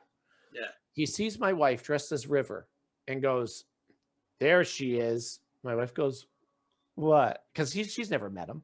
Yeah. And he goes, "River." That's so cool. And and she's happy as can be. And he gives her a big hug. And I'm standing there, and I'm wearing my shirt with the minimalist doctors on it. And, this is her moment. This is, and he turns to me and he goes, come here. And oh, okay. And gives me a big hug too. Like he is so appreciative. They're the ones who came into this thing being fans. You can tell that they totally get it. And David Tennant, son-in-law to a doctor. I know, right? Have you seen? I'm sure you have the quick thing with them that takes place between. Oh, so good. Yeah. So good. Yeah. Like, why would they not make that part of an episode? Yeah. You have to be lucky enough to find it on YouTube. I know. Speaking of Disneyland, we just got word out here that we're expecting to be able to have Disneyland open again by probably early summer, which means I will finally get to return to Star Wars Land. Yeah, you haven't been yet? Oh, I went all last year, but then we closed down last March, and it's been it's been a year. And Star Wars Land, the Galaxy's Edge, it's amazing. It's like nothing else. It's unbelievable. I know. I have a buddy who goes like twice a year. I'm like, I don't know where you find the money, because just to get in, I'd be broke. I went in the 90s a couple times. I went to Disney World and MGM and Universal in the 90s. Well, I'd love to take the kids, but it's 80 some bucks just to walk in the door. Oh yeah, I can't do it. I don't make that money, but I got my son into Star Wars. You have to watch the original trilogy at the very least. So, because I had taken him to see the new ones, and we cried when Han died, because Han is my. It meant something. Yeah. And he dies, and it's unceremoniously he gets killed, and he touches his son. It's as a father, you're wrecked. And when it was over, everybody else left, and we sat there and just held each other and cried. Well, he had never seen any other Star Wars. So this past year, I'm like, okay, during the summer, we're going to start watching Star Wars. So I show him the first one. Oh, I'm sorry. And he'd gotten hooked on Mandalorian with me. Yeah. So for him to appreciate what was going on, I'm like, here's what you need to know. Yeah. So he loves the trilogy. So I said, okay, now let's go back and watch the prequels.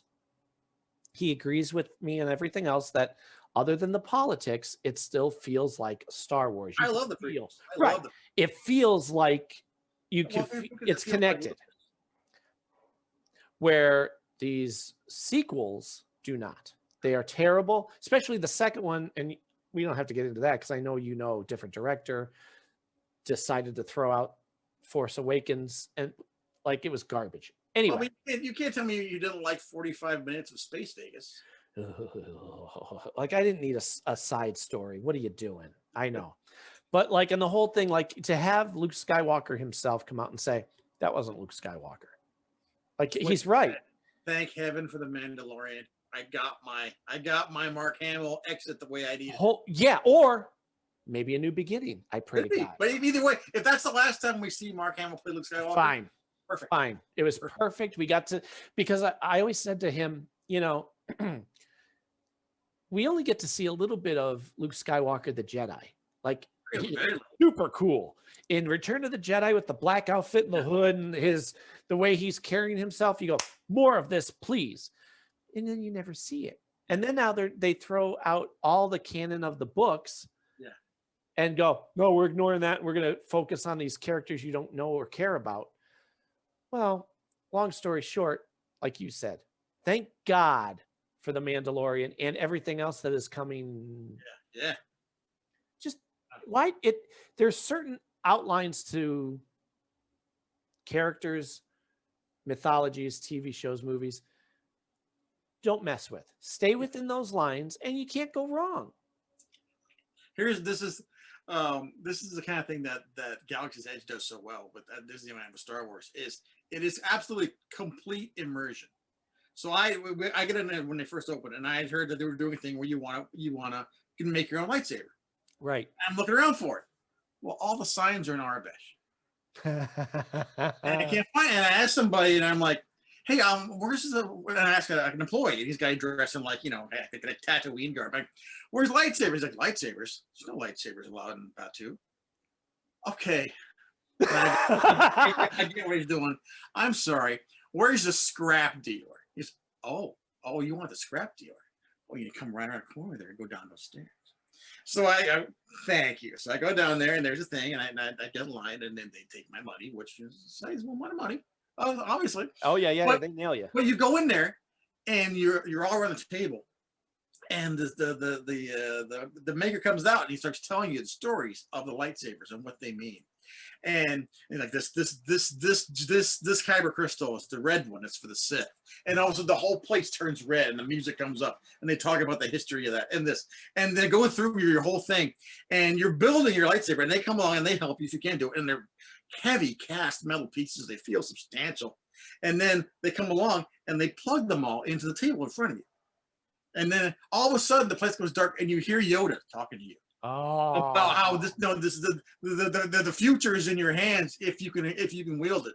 So do so wisely and take care of it. And then they're like, okay, take your saber out. So everybody takes your saber out and holds it up. I started weeping, and I look over. Guy next to me is like, looks like a bodybuilder. He's like bawling. It's so emotional. Oh my God! The moment is incredible. So then I go outside and I've got it, and they give you a nice case to put it in so you don't like drop it on the ground because you just paid $200 for this thing. And so I've got this big thing on my back, and this trooper comes up to me and starts hassling me. What is that? Is that a lightsaber? I'm like, no. Wait. And I go, there's no problem here. And he goes, there's no problem here. That's and he turned around and walked away. That's perfect. I was like, I don't care how much money I spent to get in here. That moment was worth it. Yep. Do you ever go on the Back to the Future ride? Oh, so good. That was the best. That was the best ride because again, you're in line and Doc Brown is going, hey. Oh, here's my and you are immersed in it from the moment you're in line to when you're in it and you're chasing, zipping along, chasing Biff and the DeLorean. I so missed that one. The Simpsons ride is good. Yeah. But the Back to the Future was just so. Oh. Did you ever hear the horrible story of the premiere of Back to the Future of the ride? Oh no! Opening day, the synchronization between the cars and the screen was off by like a quarter of a second. Oh no! So everybody gets so it messes with everybody's inner ear. Everybody who gets off starts barfing. Thanks for coming. It's like Zemeckis and Spielberg and all the stars are like, Spielberg has bad luck with that. When they first opened the Jurassic Park ride, opening day, the spitter dinosaurs on the ride were spitting hydraulic fluid at the car.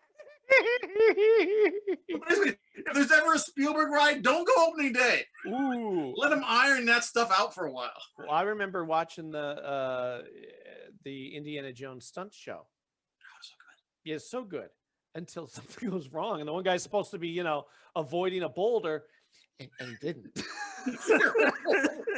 That's pretty big. They go boom. And they're like, ooh, and then everything goes black for a minute. And they're like, ooh, we're going to start that again, folks. That didn't sound right. Meanwhile, you see the guy being carried off to the side, limping, like, oh, so the boulder was real. And then the guy has to like jump and grab a rope. And the one guy slipped and it wasn't the most graceful landing, but he kept going, but again, we live in a world of riches. So, right? I really wish people would appreciate that stuff. More. Oh, come on. I know. You're an Indiana Jones fan? Oh God, yeah. Okay, good. I need not. Thank you. I agree. And I'm excited. I'm glad they're doing another movie. I wish they would hurry up. Yeah. And I wish, and this drives me insane, why do they not have an ongoing Indiana Jones comic book or animated series? Yeah, there should be. Do you ever see the thing on Facebook where that homemade clip that guy yes did? I'd watch that show in a heartbeat. And again, I don't know why they get stymied with the script. Or like, well, he needs a MacGuffin to go after. There's a thousand of them. That's the easiest thing to do. Just go get your set of In Search Of off the DVD shelf from Leonard Nimoy. Pick one. That's the thing he's going after. Spear of Destiny, and they're like, well, it has to be something actually within reality. Okay, let that go. You could do that. That's fine, because I can go through a list of things that he can go after. And by the way, you did Crystal Skull, so don't worry about that. That's what I was going to say. Once there's which is an actual thing, a crystal skull. Yeah, but there are no aliens. Exactly. But if that's what's hanging you up because you have to be so precious about it being let it be the mystical flavored water bottle. I don't care about this. I care about indie being indie. Yeah. Like, let them do it. And I think people didn't like Temple of Doom because of the Sankara stones. They liked Temple of Doom because it was a pretty dark, but still kick-ass crazy Indiana Jones movie. Yeah. Well, and it's funny too because I always loved the Young Indiana Jones Adventures. Great show.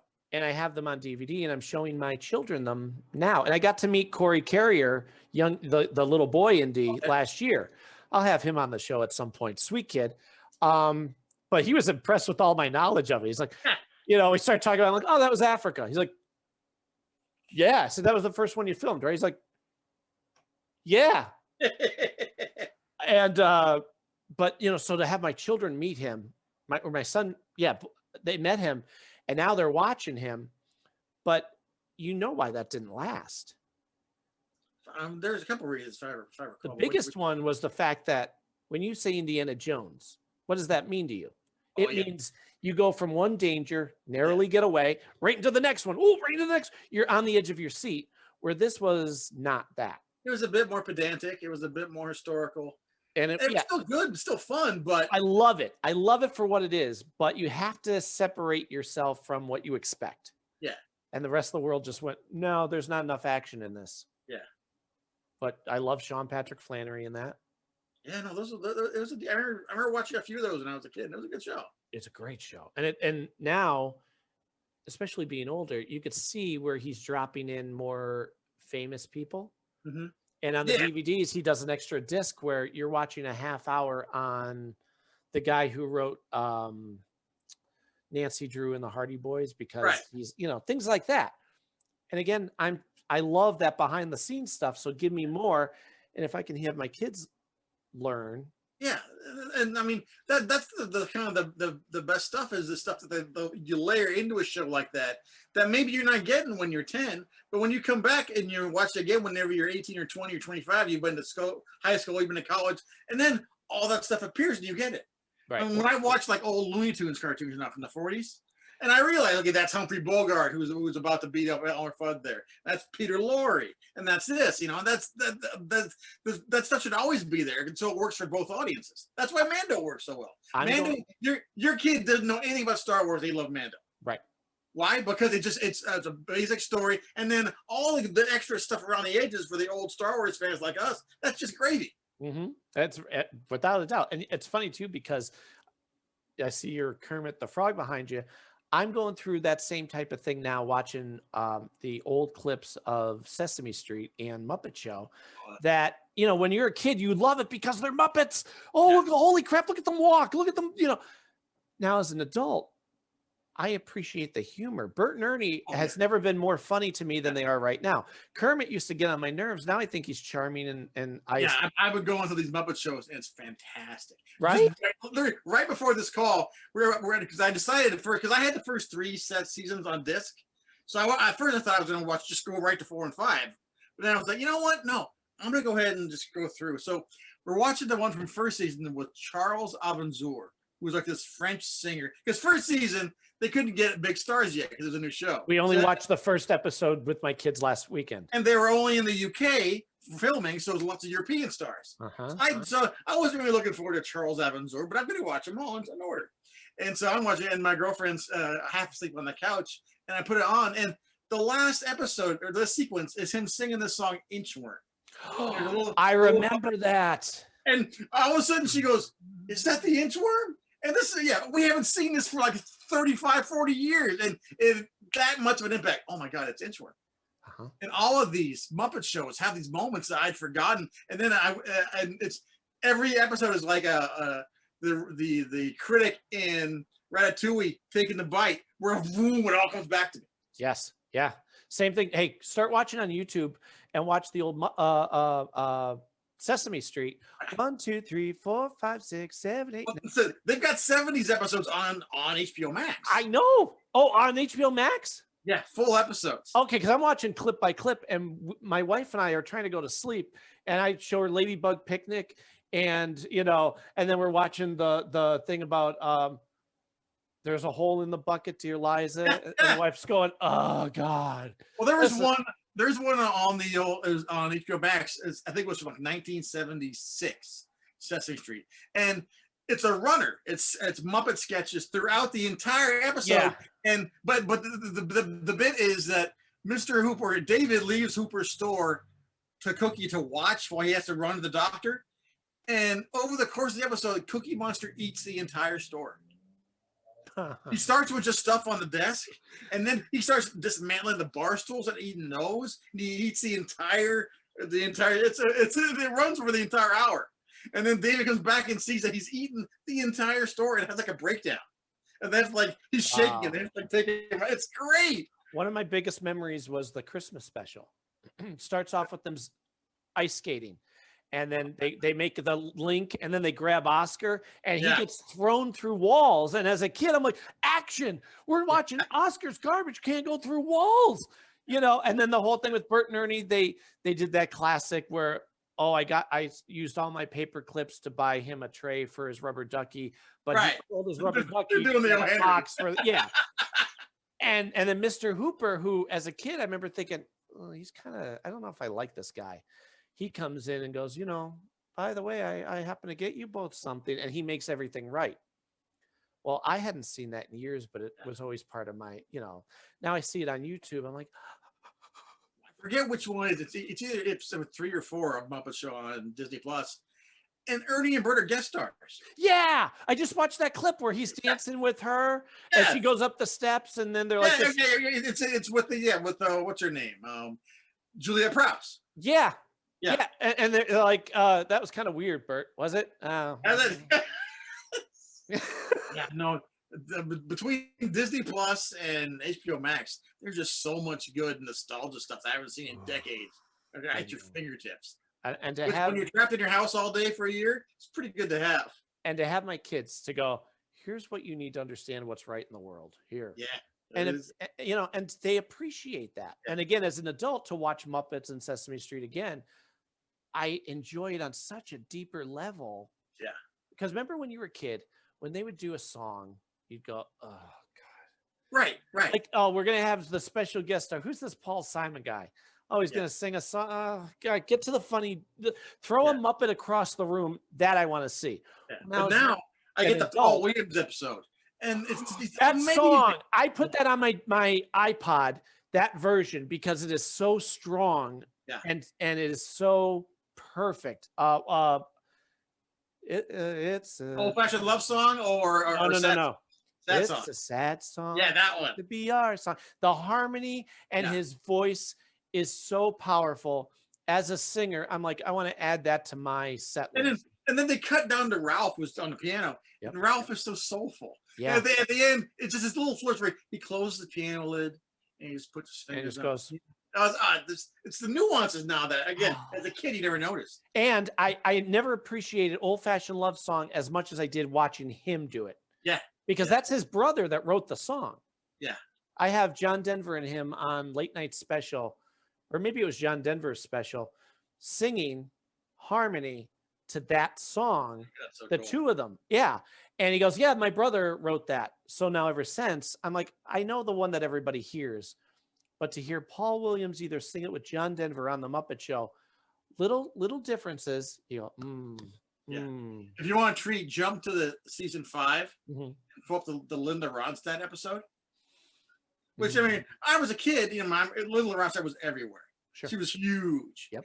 But then I haven't really thought about it much lately because she's been sick and she hasn't performed in like decades. You watch that episode and there's a big number at the end where it's a romantic duet with her and Kermit. And they do the classic Bubba thing where like right when they get to the bridge, everyone else comes out to finish the chorus. And then Linda Ronstadt just unleashes with these pipes. And you're like, okay, now I get why the whole world was in love with Linda Ronstadt in 1975. Uh-huh. Now I get it. This is why George Lucas and Governor Brown were like chasing her around, trying to get her to marry them. I understand it now. It's an amazing moment. It's the last song on the Ronstadt episode. How about Harry Belafonte? Oh, come on, I just watched that. Right? So good. With the masks coming out and singing. And it's layered. Yeah, it's layered. And again, it's a thing where they get like 3/4 through, and then the whole cast comes out. Yes. It's that guaranteed Muppet slam dunk. Honest to God. I love that. We recently just watched for the first time Christmas Carol, Muppets Christmas Carol. That is probably the best of all the non-Jim Henson movies, I think. Yeah. It's closest. It feels like it's got Paul Williams writing songs. Right. Did you ever hear he did I'd love to have him on. He did an episode of Nerdist back when it was Nerdist. And he was on there and they sing the Gonzo song from the Muppet movie. I want to go back there someday. Yes. Yeah. I cried and they cried. They're singing it together, not planned or whatever. He's like, I love that song so much. I know it. And so they just start talking about the philosophy behind it. And then they break in the song together and I'm listening. I'm at work doing my work. And I'm like, I never appreciated that like I did. Because again, as a kid, I don't care about the music per se. Yeah, but now every episode I'm looking for the musical bits. Did you ever watch the documentary about Paul Williams? No.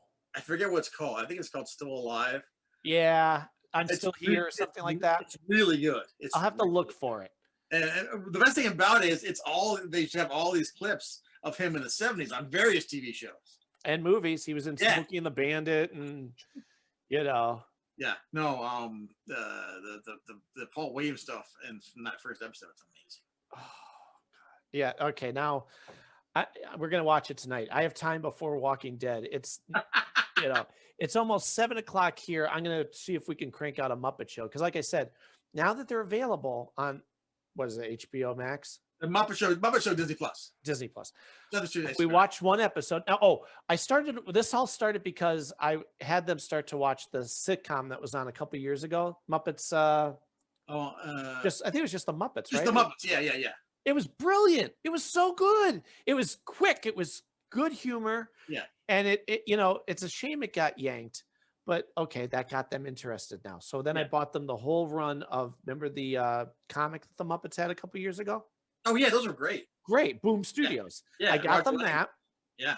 And so now last week we watched the first episode. Now I'm gonna go in and start. I'm gonna be sending you things. Go. Okay, here's the one we just saw. Holy crap! Yeah. I'm telling you, I couldn't wait to talk to you because I knew, just watching you for years, I'm like, he gets it. Yeah, well, it's the same experiences, the same. We were born by the same groupthink, Yeah, but everything we were into too. Like you're doing the fun stories that you want to do. I'm like, yeah. Oh, you're playing with the same toys that I want. Yeah. Let me let you go because I swear we're never gonna stop. But yeah, obviously I'll get you back on when. Yeah, anytime you want, man. This was a real pleasure. Right? I mean, there's no agenda, there's no script. We're just shooting the bull. Yeah. I will be sending you texts to let you know what rabbit hole I go down. Cool. Sounds good, man. And that picture that you showed of that Batmobile from Super Friends. Oh, the Swamp Boogie. What the heck? What was it? What was it called? They use it to go into they just call it, they don't even call it by name, but they have to go into the swamp in that episode. So all of a sudden he presses a button and the side of the Hall of Justice opens up and that monstrosity wheels out. With 3 wheels side by, I'm like, this is the worst lazy design. It's like a bolt with wheels. It's terrible. It's like a 3-year-old went, I'm drawing a car. No, you're not. That's not how things work. Yeah. I'm still waiting because I've been doing all these Super Friends. I vividly remember one episode where Jaden was stuck in mouse form. And Batman says, don't worry, you can ride with me here in the Bat Mouse compartment of my belt. Oh, God. I know I heard that as a kid. It's got to be in one of these episodes. Well, I remember when Mixoplex showed up and it was the Wonder Twins and Robin had to deal with him, as I recall. Yes. That was groundbreaking for me because I'm like, oh, they're not even focusing on the big 3. They're wow. What Mixoplex.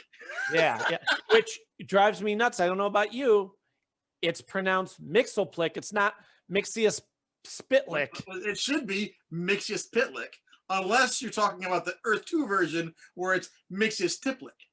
See, the universe. Ever since Super Friends, I'm like, it's Mixoplick. It's Mixoplick. And backwards. Do you remember what it is backwards? Because I do. I do. What do they? I don't. What do they do? Clippleskim. Clippleskim. No. As a kid, I remembered because I thought I have to know his name, and if I ever need to get rid of him, I have to make him say Clippleskim. All right. I will talk to you later. Oh man, this was a pleasure. You too, buddy. Thanks. Bye.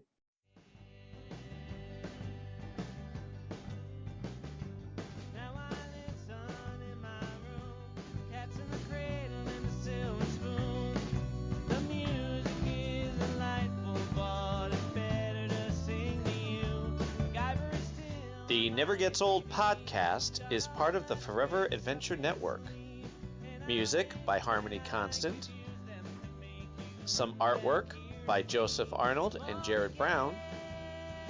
Donations can be made to Patreon, to Mac Jackson.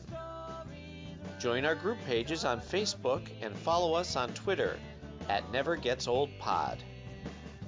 Please subscribe, rate, and review. And remember, stay excited, everyone.